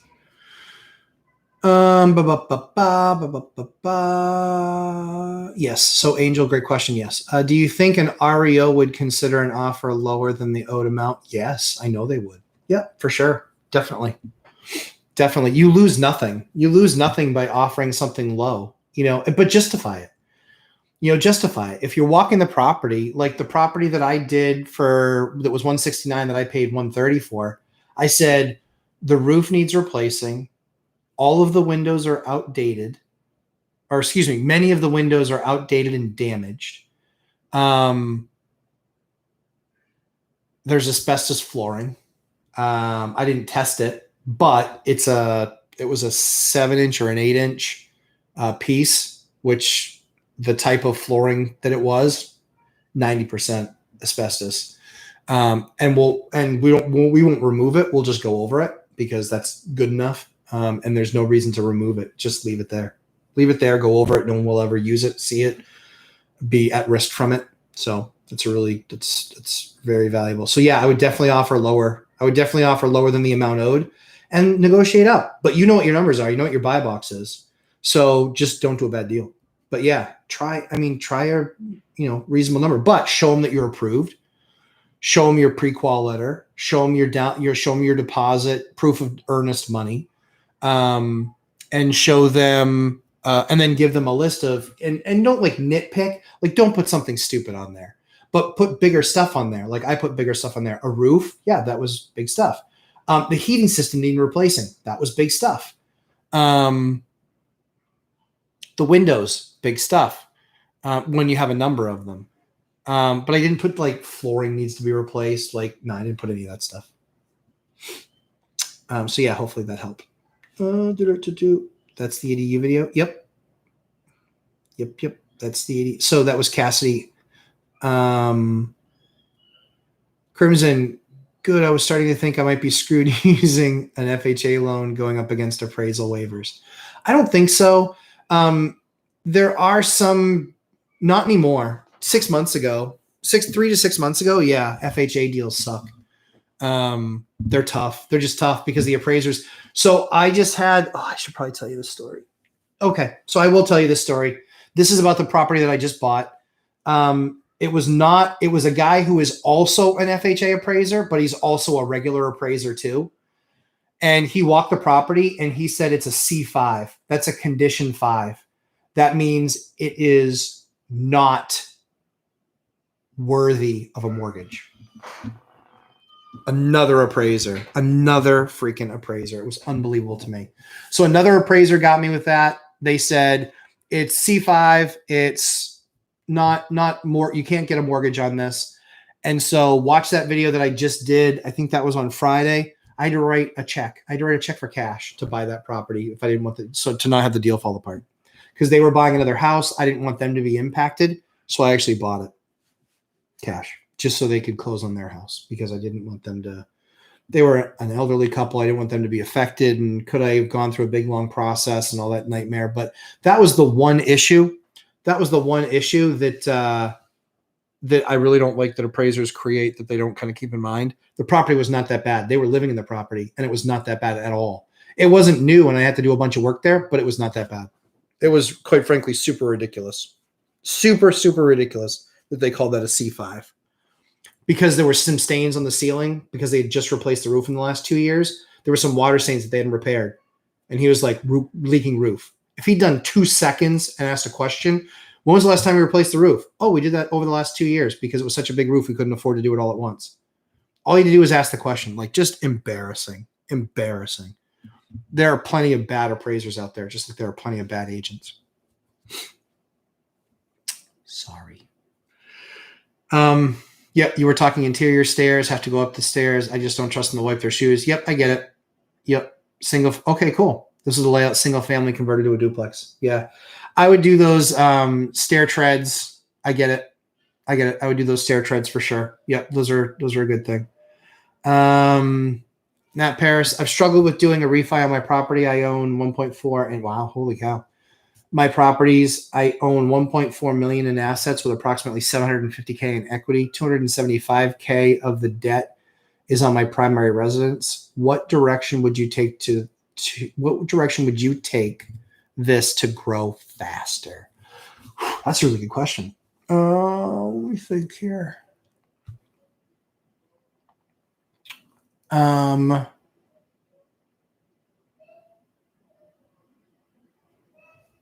Me personally, not my advice for you, but me personally, what I would do to grow it faster is I wouldn't leave so much equity behind in my property. That's what I would do. Mike and I see that a little bit differently, and that's okay. We don't agree on everything. We agree on a lot because he's a really smart guy. But me personally, I would probably tap some of that equity out of the house. That's what I would probably do. Answer the question. Do you have a local bank that you're working with, or are you working with a big bank? Answer that question for me. Because then I can give some other ideas. I'm interested in seller financing opportunities in New Hampshire. Do these exist? If yes, how low might interest rates go for those? Seller financing opportunities. So JJ, give me a little bit more data. So you're interested in being the financing engine for those people, or you're interested in finding people that will do a seller finance deal? Clarify that for me and I'll answer for you. I've had reservations in the past with too much debt, so I'm torn between paying off some of my smaller loans and putting my head down and getting more debt. So guys, I'm not telling anybody what to do with debt, but I did a video it's calling I Love Debt. I do. I love debt. You have to be smart about your debt. And again, the thing for me is ratios. So I'm in a position where if 40% of my tenants stop paying rent, I still can make my nut. 40%. We were always all really concerned last year in COVID. We were like, are we going to hit that 40%? Like there's a chance that we might be just a little bit screwed. But we didn't. At the end of the day, I think we had 2. And we only had one that was screwing the system, just being completely, doing the wrong thing. So yeah, I mean, we did fine, but we're in a position now where still, even with the deals that I did, 40% of my tenants stop paying rent. I still make my nut. So I don't lose sleep over that. Like honestly, if 50% of someone's tenants, and I still have some reserves where even if it goes to 50%, I can still make up that 10% spread. JJ, I'm going to jump down because I just saw that. I'd like to find financing that way because I don't have a standard job right now.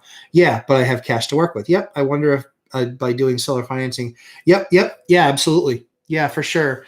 Those are tough deals to find. I won't lie to you and say that they're easy to find. Sorry. I won't lie to you and say that they're easy to find because they're not. They are super hard to find. Usually you have to find somebody that has a ton of equity in their property, and that they want to look at your credit score, that they're trusting you because they're the ones financing that deal. So the thing that I would do is I would do a non-QM. That's what I would do. Look up non-QM lenders. Velocity Mortgage, Stephen Dow. That's actually one of Mike Zuber's guys from One Rental at a Time. So Velocity Mortgage, Stephen Dow. They more value the asset than they do a lot of the other conventional stuff. So non-QM. And another one is Lima Capital. So those two guys do non-QM lending. They more base it on the asset. If you've got a good credit score, cool. But they'll take you through that entire process. But those banks didn't exist when I started like 20 years ago. And over the last 10, I think they just came into what they're doing. But for a long time, couldn't do any of that stuff. And they're pretty good. I haven't done any non-QM stuff yet, but I probably will. Steve Dow would definitely be a guy I would give a shout to. He's just super, super smart. And he knows his stuff. So really strong. Let's see. Smaller loans. Yeah. So Matt, to follow answer your question, putting your head down, more debt. Watch my I Love Debt video. That's what I did. I'm not saying anybody else should do that, but I had all my stuff seasoned. I had a ton of equity sitting there, dead money. It's dead money. Doesn't do me any good. And even if a crash happens, I didn't want to create a deal that I was narrow margin on where I could possibly lose. But there were plenty of deals. Like I have a building that's a 4-unit that makes $5,000 a month net. That's dumb. Like I can bring down that cash flow and I can probably put $200,000 or $300,000 in my pocket and I can buy 2 more properties. Wait until you see the $1 Million Challenge, guys. Watch my $1 Million Challenge video. Watch the $1 Million Challenge video. I think I've done 2 of them. Watch those 2 because we're going to do the conclusion probably beginning of October because that expires the $1 Million Challenge. So the $1 Million Challenge was buying a property for $250,000, even if it needs some work, but buying a property for $250,000 and within 1 year, turning that one deal, recycling capital, like Mike Zuber from Untitled Time likes to call, recycling capital. So one deal at 250 and turning that into $1 million worth of property, not adding any more money, $1 million worth of property. That's what the goal was. So you basically had to take that deal, buy it for 250, and you could put in some repairs and things like that into that number.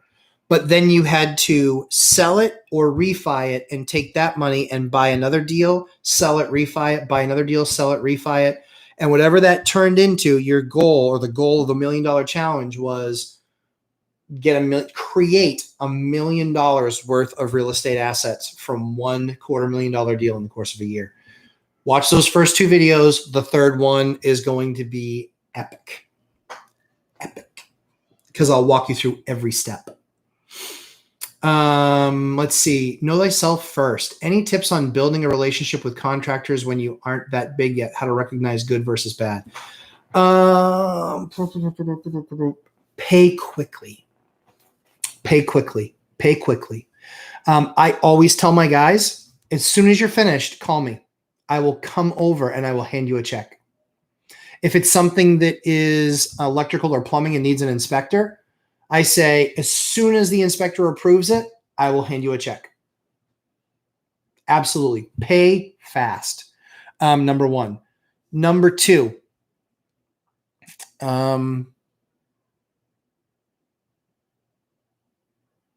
over communicate. Don't bother them every day, but over communicate from the perspective of this is what the job is. This is what I'm trying to get done. And then ask them and say, I need to understand the timeline and what that looks like because I have other people coming in around you that I need to work with. That's one thing that I would do. Yeah, it took us some time. We've had the same plumber for 17 years. We had the same plumber for 17 years. So we are all over it when it comes to we pay right when it's done. We do not make them wait on this net 30 stuff or, oh, I got to wait for this check to come in. Excuse me. I always tell them, if you're here, it's because I have the money to pay you as soon as you're done. So I would, that's one way to get a contractor on your side. Make sure you pay right away. As far as good ones, word of mouth, I talk to a lot of other contractors. That's where a lot of the landlord meetup things are important. That's where they're really important is you find out other contractors that they use. And some guys work their way through those groups and they're garbage. And, you know, if 2 other guys had bad experiences, you're not going to have a good experience, you know, so be smart like that. Are you using manifolds for your PEX plumbing?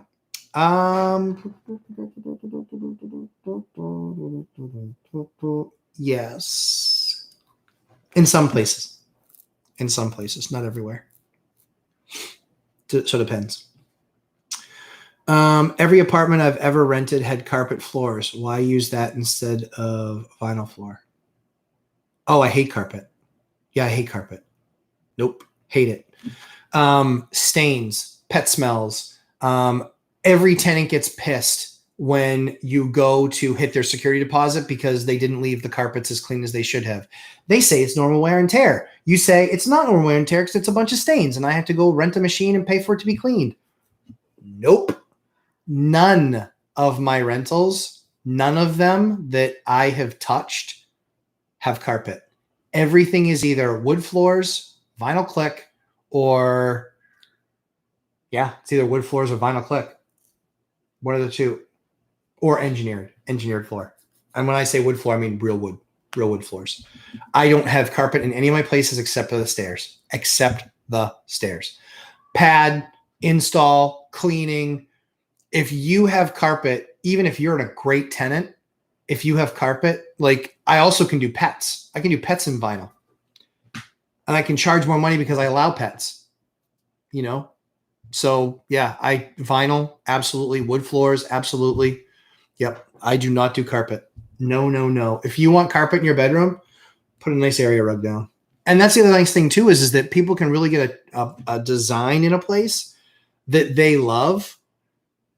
They can get a great design in a place that they love because I give them kind of the canvas. And then if they can add some awesome area rug. If they really want rug that bad, but most don't. And it's easier to clean, easier to vacuum, wipe down. Like we almost never take deposit for flooring, anything, except for the wood floor ones where people are just dumb and they'll drag a piano across the floor. Just amazing to me. So yeah, that's why never, ever, ever carpeting for me. Cassidy, great question. Are you really pro carpet? You took me to task twice on carpet, but it's okay. I'm just joking. But yeah, I hate carpet. I hate it because you always have to take hits on security, to clean it because they never leave it as clean as they got it. And then you're like, and a lot of the carpet now will wear out after 5 to 7 years. I had a job that another landlord friend of mine did. They put in brand new carpets and it was not cheap. I want to say they spent $10,000 on carpets in the house.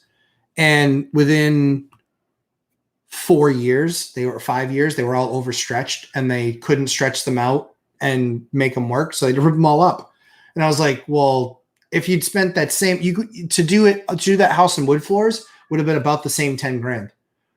Yep. Would have been about the same 10 grand and they'd still have wood floors. At worst, they'd be refinishing a layer at worst. JJ, love your videos, by the way. Hey, thanks, man. Appreciate it. I don't say man because you are a man. I say man, thanks, my friend. Crimson Knight. My recent refi appraiser was the nicest guy ever. I told him my numbers, improvements, and then he asked what number I needed. Then said, that's reasonable. I can make it work. Oh, I'm that guy. Holy crap. Oh my word. What? I just had a property appraised, a $4,000 appraisal because it was a 7-unit. 4,250 actually. And this guy sucked. He was awful. He was horrible. $8,200 a month in rent on the building. $8,200. People can start guessing underneath what that appraised for. 7 units, $8,200 a month in rents. Tell me what you think he appraised it for. Yeah.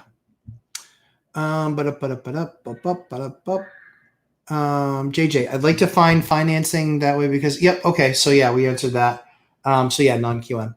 My lender is a large mortgage broker who sells everything. That's the problem. They don't do refi or portfolio loans. So I'm honestly uneducated in the refi portion of investing. FBC Mortgage is my lender. I don't know FBC. But what I would do is I would I would put a portfolio together and I would talk to some small banks. Have your numbers so I call it my life sheet. It's a little over dramatic, I know, but I call it my life sheet. But my life sheet, and no, you'll never see my life sheet because it has all of my personal information on it, all of my numbers, everything. So I don't share that.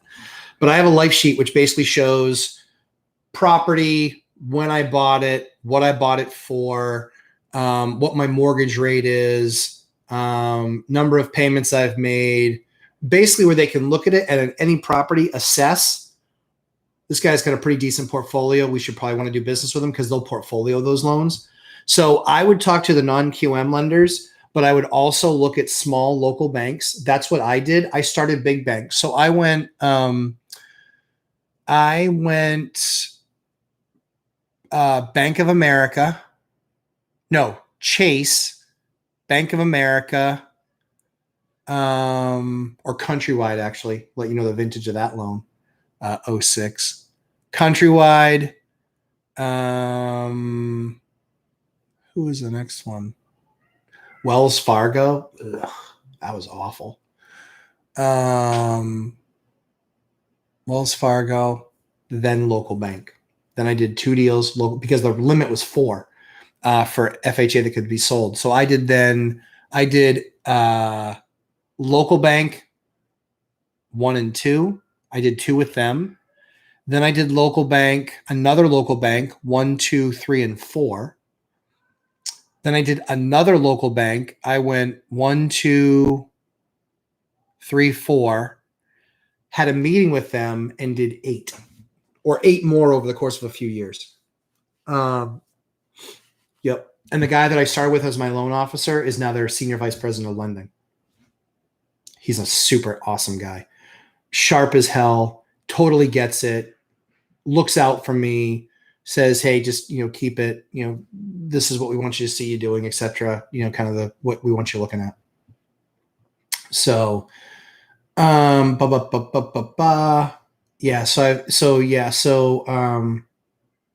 You're welcome, JJ. Thanks so much.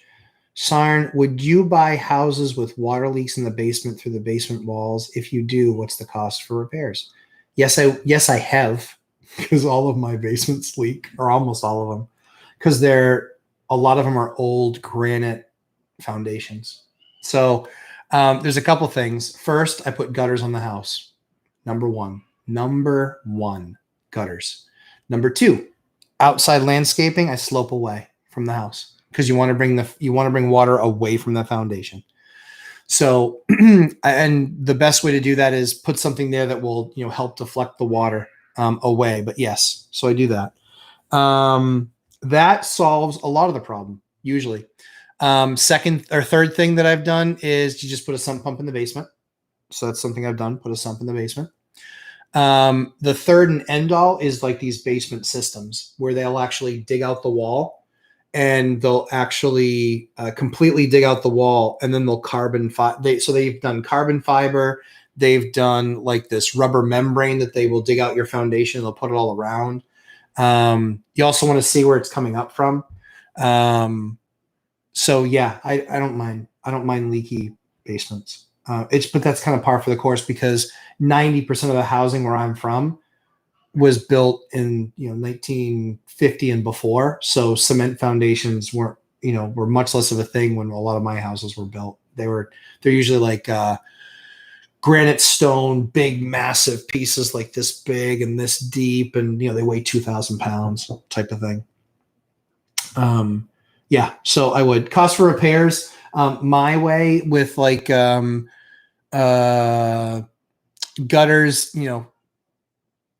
about $15 a linear foot for the gutter across your house. Sump pump, couple $100, and then GFCI, sump pump, you're usually about $500 into those. The work around the foundation, easy. That's just like landscaping stuff. Digging out and membraning, yeah, you can be $7,000 to $15,000 for something like that. I don't think it'll ever leak again, but yeah, that's what you can. I've only done one, so I can't remember. And the reason I gave you that range is because I don't remember how much it cost. It was in that range, 7 to 15.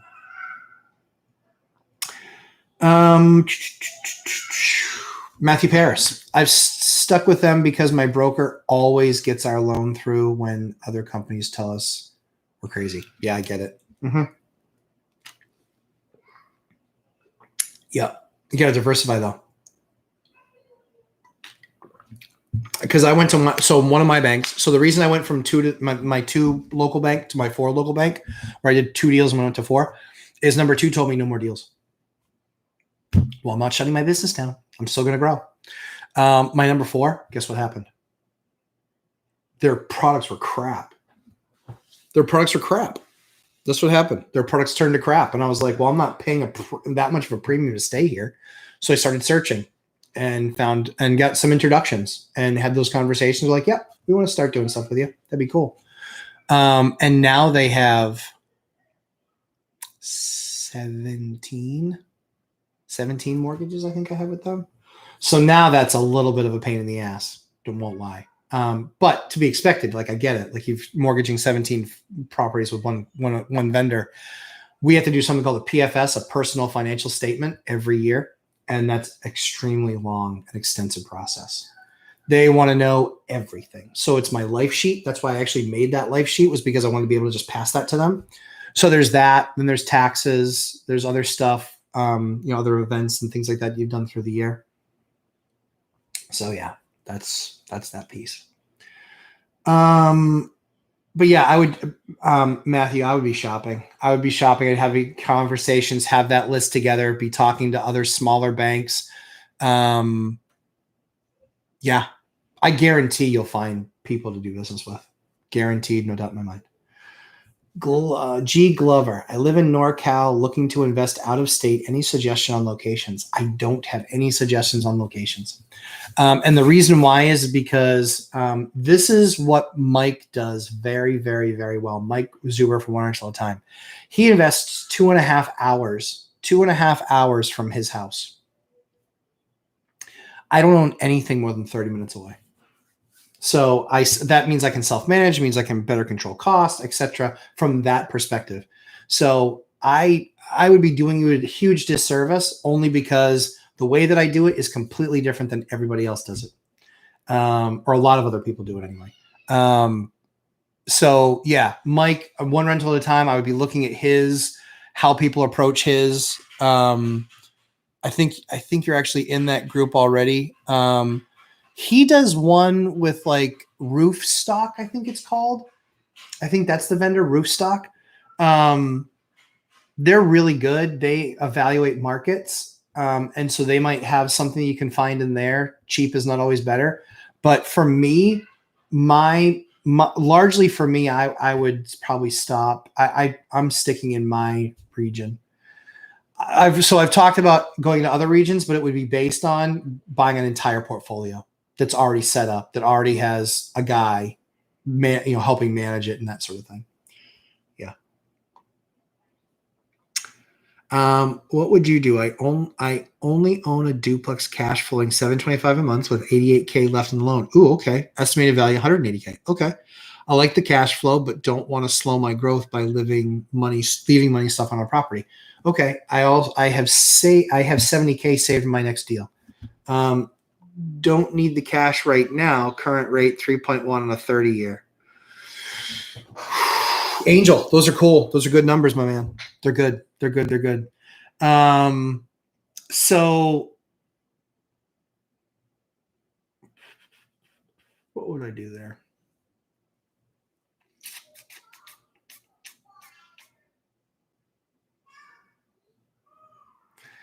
I mean, honestly,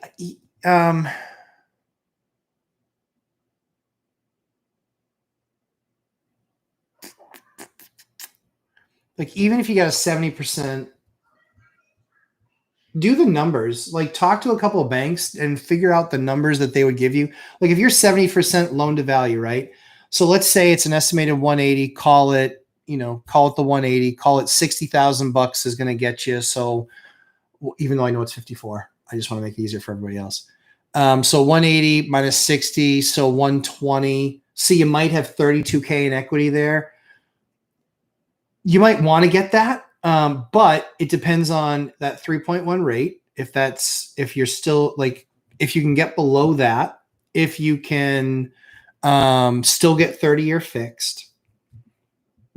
What else? Yeah, and the cash flow is 725. I mean, if the cash goes down a little bit, it's not crazy. So if you watch one of the videos, watch the video that I did with Mike a couple weeks ago. It was the very first one where I showed the spreadsheet with 195K. Watch that video if you haven't already. In that video, you will see that the difference between my going from this loan to this loan was like $7 a month, but they gave me 200K. No brainer.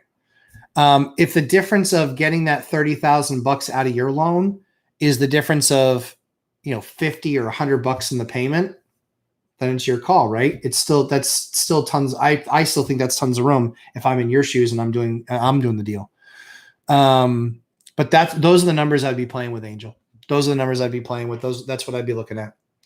That's what I'd be looking at. JJ, I love the libertarian reputation of New Hampshire, but I've been confused by the proliferation of restrictions on Airbnb, especially in the lakes and mountain regions. It's tricky. Yeah. So, we're very libertarian. But we also want quality of life. So not saying that all Airbnbs are bad, not saying that at all, but they care about their citizenry very much in this state. They care about their citizens because they're the property taxes. They pay the property taxes. And what they don't want to see is a bunch of out of market coming in here, turning all these homes into Airbnbs. So it's libertarian, but protectionist is the best way I can spell it or say it. And I like that about my state. I had the chance to invest in Maine, New Hampshire, or Mass when I started investing. And I did a ton of research for about a year and then was like, no freaking way I'm doing anything other than New Hampshire. That was it. New Hampshire was home for me. But yeah, it was not even an option. Matt Herbert was the only one who guessed. Thanks, everybody. The heck. Jeez. 820. 820 is what it's worth, Matt Herbert, but not in this appraiser's eyes. 670. 670. I'd buy 10 of them now today. $8,200 a month of income. $8,200 a month of income. 670. I will buy 10 of them today. 10 today. 670, 8,200. I mean, yeah, I was pissed. If a duplex has one unit. Let's see. What was the previous one? Matthew Paris. No, Andrew P. Okay, all right, Andrew, I'm going to try and figure this out. Sorry, too many questions in between, so I'll try and figure it out. Completely redone, but the other unit still needs work. Would you consider it? I assume it's just math that makes the decision for you, but it's curious if it's a deal breaker. Oh, I see. If a duplex has one unit. Oh, yeah. Oh, yeah, totally. I totally consider. It's all about the numbers. Yeah, for sure. I've bought properties with a unit done and one not done. And the one not done was horrible. But what was really awesome is I actually told them, so I'm an idiot. Like I overshare, but it's because I don't want people to feel like they got slighted at all. So I actually told the people moving into that unit, I said, hey, I'm going to move you into this unit, but I'm doing construction over there. So that's going to take me 6 months because we were going to the walls. Or to the studs. We don't take nearly that long now, but at that point we did. At that point, it took us about 6 months. Now it takes us about 60, 90 days. But I told them, I said, but I'm going to give you a discount for the first 6 months. They were thrilled. They were like, totally fine. We're at work during the day anyway. I was like, okay, cool. Saturdays might suck every once in a while, just so you know. Sometimes it's a late night, just so you know. They were like, nope, we're good. Fine, no problem. So we gave them a... like 15% discount on rent for the first 6 months. And then we raised it and then it went to market. So 6 months, it cost me $900, I think. Was that $900? Yeah, it was like, I think it was 150. No, it was more than that. Yeah, might have cost me a couple $1,000, but they understood. And more importantly is I got rent and I made my nut off of what they paid. So I was like, yeah, winner, chicken dinner. And I was able to flip the unit or fix the other unit. Sorry. So yes, Andrew P, I would definitely do one even if a unit's been done. When is a good time to replace windows, and how the heck do you trim costs on that? Windows are so expensive. Cassidy, first of all, I'm very happy to answer a question with you not about carpet. Just kidding. But I am. But yeah, windows suck. In fact, we put in a very standard window, low E, argon gas, Energy Star Plus is the product that we use. So that stuff is just awesome, but crazy, ridiculous expensive. But a big part of that too is COVID. So we used to pay just under, I have a contract with Harvey Windows and Doors, which is now Lansing Building Products. That's where we are. But there's a bunch of others too. But I had a contract with them and we were just under $200 a window. And now we're just under $300 a window. Same thing. There really isn't any way to cut costs on that, because if you're going to take out the trim, put in a new replacement window, put in new trim work. So in fact, let me just do the math real quickly for you. I did math on one of these things recently too. What was it? 5, 8, 16. Yep. So 16, 16,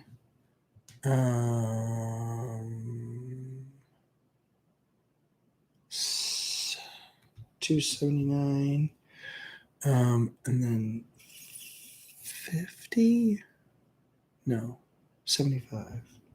So we carry a $400 number for each window that we have to replace. We carry a $400 number. We figure $16 in trim, or 16 linear feet in trim, and we pay $1 a foot. We figure 16 linear feet in casing, we pay $1 a foot. So that's 32. We figure the window, our typical window is $279. They fluctuate within a few bucks because it's based on literally the square footage of the window. So $279, and then we're about $75 for install. We're about 2 hours to install, fully trim out the right way, the nice way, caulked and CAULKED, and done. So we carry about $400 a window. And in fact, we're in the process right now of doing a building. It's 84 windows. So the number that we carried for that was just about 34,000. So in a big purchase like that, I'm just calling them and working on the price and saying, is there anything you can do there? But most of those are factories, and so their formulas are what they are. And the only time you're going to get to a real number is if you're doing like 200 windows a year. But that's what I'm going to do with this 84 plus another couple of projects I have. I'm going to order all my windows all at the same time. Hopefully they don't screw them up. And so I'm hoping to get just a big discount at that point. So they'll be measuring and we'll talk about those numbers. Speaking of windows, how much would you estimate the cost for 22 windows, duplex, tall ceilings, so large vertical windows? Andrew P, I just answered that question. So, but I know you asked it before I said it. So, trim work, I use something called Marblehead casing, and then the interior is just 1x3, 1x4 pine FJP, finger jointed primed. And so I figure $1 a foot for all of that stuff. So it's $1 a foot for casing, $1 a foot for trim. And then I figure my window price, and then I figure what my price is for an install. And you can talk to other carpenters or companies and say, what's your price for install? What I always do is I always, with a different crew, strip all the wood away. So all that wood is gone. That way they're just coming in and saying, okay, yep. All right, I see all the windows. It's just going to be basically 4 screws. I'll unscrew those. I'll take out the old window and I'll put the new window in. And that absolutely melts their heart. It endears them to you. And they'll be very, very happy because they'll remember that job and they'll be like, holy cow, that job was so easy. All the trim was gone. Everything was taken care of. The only thing we had to do was take out the 4 screws out of the existing window that were in there, and maybe cut out with like an X-Acto knife, cut out like any caulking that was around or any great stuff if it was a more recent window. So yeah, that's something for sure. So estimated cost on 22 windows. Yeah, it depends on the window, but we carry our cost of about $279 a window. We've seen some that come in at $225. We see some that come in at $350. Again, it varies. It varies. So I can't give you a cost, but I would, if it were my project and I were ballparking a typical project, I would carry, $400 a window is what I would carry, unless they're crazy big. Like I just did an old house. The window was 4 feet across and 8 feet tall. The window, that was a super expensive window. I think there were 3 of them. Ugh. Nuts. Horrible. Andrew P., I'm coming in hot with questions today, Matt. Yeah, no worries. A broker is slow rolling on updated P&L for a fourplex as if it isn't a primary driver for the decision making. Yeah, I mean, I get it. A lot of times, yeah, I mean, you never know. You just never know. I mean, I just did a deal with somebody, or trying to do a deal with somebody. It's an off-market deal. I actually set up a call. I actually set up a meeting with a CPA because they don't have one, so they can meet with the CPA to discuss it, and I'm paying for the meeting just to see if we can put together a deal. It's impossible with some of that stuff. You just never know. Do you have a video dedicated to appraisals and what renovations products and what you will get highest bet? Yes. So Theta Hedge Capital. Sorry. So yes. So I do have a video where I talk about the 3 best tips and tricks to getting your best appraisal. Watch that video. And then watch the other. It's a whole host of videos, but it's all of my rehab videos. If you watch those, you will see the products that I use because they are your best value. What I see is people look at them and they're impressed. They look at it and they're like, wow, that's pretty impressive. And it's like, yes, thank you. It is impressive. It is quite overwhelming how nice that looks. And it's something that I might have spent $1 more a foot on. So I wish I had I'll bring a sample next week. I'll bring a sample next week of some of the other products that I use and show you guys. But I use a 7¼ inch speed base. It costs $1.19 a linear foot. I get it for, that's retail. I think I get like a 8% discount or 12% discount. So I think I'm like just over $1 a foot. You can buy cheaper stuff that's like 3 inches tall. That looks like, it's called clamshell, and it's because it's kind of rounded shaped like a clamshell. They also have the colonial, which also kind of looks, cheap. People are blown away when they see that 7¼ inch base because the other option is 3 inches or 3¼ inches. So it's twice as tall. It's literally this tall. Awesome presentation. Does it cost me any more money to put in? Nope. Does it cost me more money per linear foot? Yep. Cost me like 50 cents more a foot. But even in a big house, you're talking about baseboard being maybe 600 feet, 700 feet. You're talking about $300. Mine looks better. Mine looks way better than $300 better than you. And that baseboard is going to be it forever. That's not getting replaced. That's in there. So hopefully that helps. Angel R. Andrew typically expect to pay, $350 to $400 per window installed. Yep. If they're really tall windows, maybe, Yep. Angel, dead on, man. Dead on. That's exactly right. The most money I've ever paid for a window was $1,400. The most money I ever paid for a door made me cry. Oh. Everybody guess how much I paid for a door once. That's a fun game. Guess how much I paid for a door once. Yeah. Oh my goodness. Yeah, you guys will crack up. Let's see. Michael Williamson, the recycling capital spreadsheet blew my mind and reinforced why I'm in real estate. Awesome. Time in the market, not timing the market. Thank you, my man. I really appreciate that. Yeah, that's just, man, that's crazy money. Crazy money. It was crazy. Yeah, we love that stuff. Antoine Davis, blessings to you and your family. Thank you very much, Antoine. I really appreciate that. Yeah, love it. Matthew, so G Glover, $350. I wish. Matthew Paris, 15,000. JJ, 500. John Texas, 2,500. All right. I'll tell you how much I paid for a door. I paid $10,000 for a door. It was ridiculous. It was ridiculous. It was a cool door though, but 10 grand. It was a very specific door. I'll show you guys pictures of it. Actually, yeah, I'll bring up pictures of it. I'll find pictures of it. So it was one of those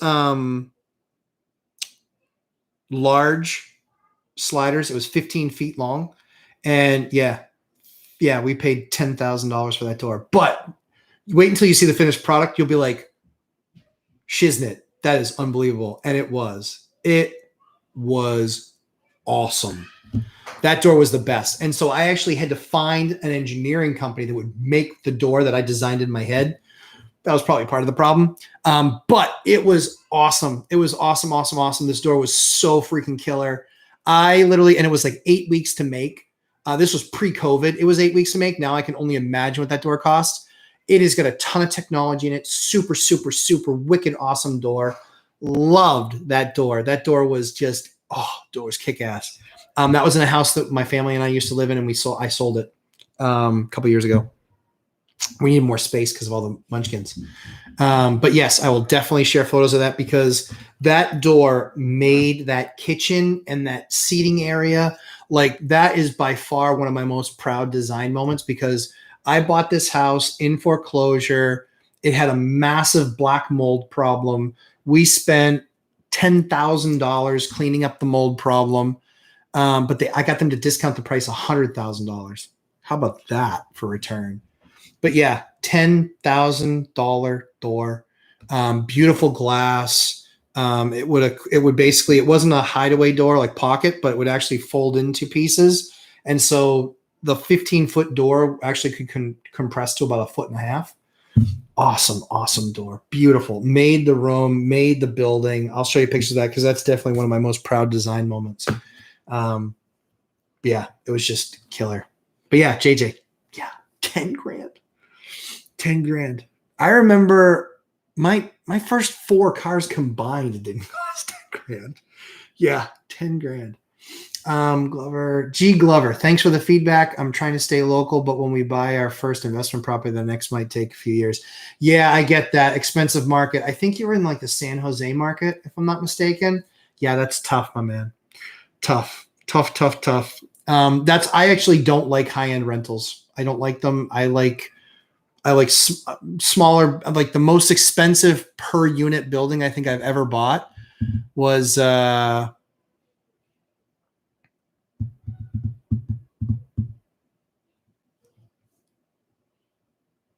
200 maybe per unit. It's not crazy. Not crazy at all. Nope. Matthew Paris, we used to pay 20K per front door custom made out of iron. Yeah. That's awesome. Crimson Knight, how bad do you think prices will shoot up with the 5% down 2 to 4 unit? I feel like I need to buy now or else. So I did a video before they made this change. I want it on record. Before they made this change, before those morons in Washington made this change, I said the best asset to be in the next 5 years, I believe, is 2 to 4 units. Look at your market, understand your own market. I do mine. So when I was comparing single families to duplexes, tris, quads, and then 5s to 10s or 5s to 8s and then 8s to 12s, the best value per unit for a while was duplexes. And I bought a ton of them. In fact, I own 29 buildings right now, and I think I own 19 duplexes. I own a lot of duplexes. They are awesome. I love duplexes. And the financing before these idiots made the change, the financing for a duplex used to be the same thing as a single family home. So that's why I bought a ton of them, was when I was building my business. That's why I bought a ton of them. Let's see. On the custom vacation rentals, the company I worked for built. Yeah. Yep. Yeah. Awesome. Nice high-end stuff. Very cool. For your first investment property that you're not going to house hack, would you look for a duplex or a single family home? I'm in North Cal. I don't know. I would watch Mike in his market. I wouldn't watch mine. New Hampshire doesn't have an income tax, doesn't have a sales tax, and so our property taxes are very high. Because our property, and I don't mind, I'm not complaining, I'm just saying factually. So because our property taxes are so high, single family homes here largely do not work. They do not make much money at all. Nope, not until they're seasoned, like years.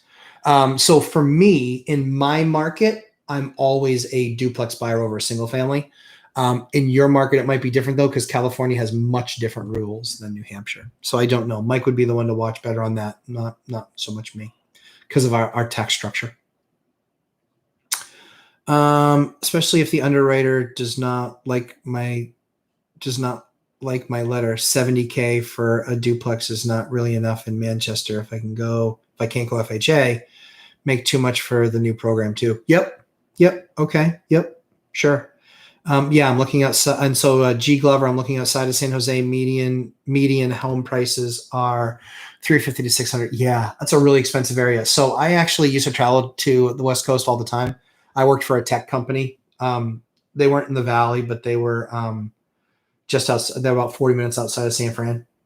And so I actually have a tech background. That was my normal W-2.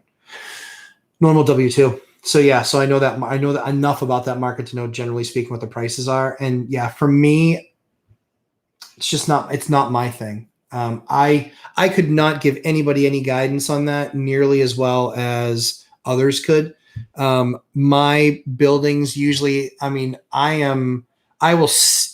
of the single, like the median home price where we are is about $400K for a single family home, but I'll buy something that needs complete gut. Like, I'm a value add guy.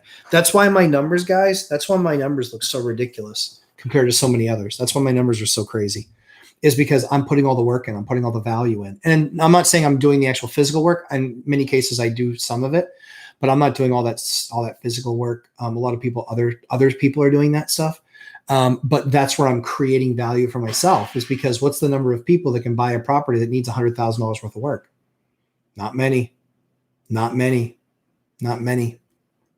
So I set myself apart in what I buy, because I can buy something that's total junk and I can spend 6 months making it amazing, or 90 days. So yeah. Angel, ever bought a property with old school fuse box? Yes, I have. Yep. How much does upgrading to breakers typically run? Great question. So yes, sir, I have. You are in my area. So one of the big complaints that I had was probably 2015 code, 2014 electrical code changed from a normal breaker to something called an AFCI breaker, which literally has a computer chip in it, which literally makes it more sensitive to popping. No joke. A normal breaker, I might even have one. I don't, I lied. A normal breaker is about $7 or $8. These AFCIs are $50. And they're more sensitive. You used to have to use them on a few different circuits in the panel. Now you have to use them on almost every freaking circuit in the panel. That sucks. So a panel used to cost me, the panel and all the breakers used to cost me about $300 in parts, and it was usually about $800 in labor. Now it is a little over $1,000 in labor, but it is, depending on the number of circuits, it can be over $1,000 in parts now, 4x, 5x the price. So I think if you're getting quotes for literally just going from swapping from fuses, again, it depends too on the wiring. Like, is it Romex? Is it knob and tube? Is it BX? BX is the wiring that actually has the metal around it. So is it BX? Those are your options. But yeah, I would say if you have Romex coming into those and they just didn't upgrade the panel, but they had the wiring, then yeah, you're probably looking at, I would say, a couple grand for a panel, $2,500. I'm still going, Christopher. Yes, I am. I'm waiting until you're done and watching from the beginning. That's okay. If you have a question, I'll answer it, though. That way you get the answer to your question, even if I finish at the end. But yeah, still going. Lots of questions, so I want to make sure to answer all of them. Let's see, what else? We didn't really talk about the new deal, so I guess I'll have to talk about the new deal next week. I'll know more about the new deal next week because I haven't even been in the property. I walked it before closing, and I haven't been back since because I've been trying to wrap up 2 other units. It's just super crazy busy. But yeah, kind of nuts. But yeah, I think that's everything. All right. Last call for questions. I'll go 9 more minutes if there's more questions. So I'll go a full 2.5 hours. Yes. And we got to talk Dion. Dion talks. We got to talk him into doing a live webcast. I think he'd be a lot of fun. I think he'd have a good time. Any other questions? Happy to answer them. Whew. These are good, fun 2.5 hour sessions. I like it. I enjoy it. I appreciate you guys having some fun with me too. Trying to think of what else. Yeah, we'll cover that other new deal next week. If you need flooring, again, Marty at American Flooring Corporation. And his number again. Hold on one second. His number 725-212-8610. 725-212-8610. Marty, the flooring guy. Tell him the Lumberjack landlord sent you, and he'll take care of you. Give you all the prices and everything like that you need. And yeah, he's a good guy, smart guy. Really helpful. Customer service there was awesome. Just, yeah, I don't have the time to deal with stupid customer service crap. So the fact that they took care of it, what a good bunch of people. Really good bunch of people. Great to work with. Yep. Matthew Paris putting out today. Yeah. Yeah. He's still crossing the country. He's got like 40, I think he's doing 30 or 40 days. So yeah, good for him, man. John in Texas, prayers. Thank you very much. Yep. Thumbs up. Appreciate that. Happy to do this. How many people are getting wrecked who are, let's see. How many people are getting wrecked who are buying in the middle of a reassessment in Manchester right now? I saw property taxes for potential buys up 10%. Values went up, but the tax rate was lowered. Let's see. We've got 8 minutes. Yeah, that's enough time for me to explain this. So what you will watch in cities and towns is they will, because they are largely liars. Sorry. I've been burned by this so many times, it's not even funny. Hey, good news. The tax rate went down. In New Hampshire, believe it or not, it can be $30 per thousand of the assessed value of your home. $30 a thousand. So do the math. If your house is assessed at $200,000, it's a $6,000 tax bill. That's New Hampshire. But I get it. And honestly, to not get income tax, to not have sales tax, I get it. Smart. I get it. It's just a different way of doing things. And more importantly, our state doesn't run deficits. So we actually do well financially as a state. And I don't think we're going to secede from the U.S. I certainly hope not anyway. I love my country. I love my state too, but I love my country. So yeah, so what they'll do is they will lower the rate. And they'll say, yeah, we went from a $30 rate to only $28.50.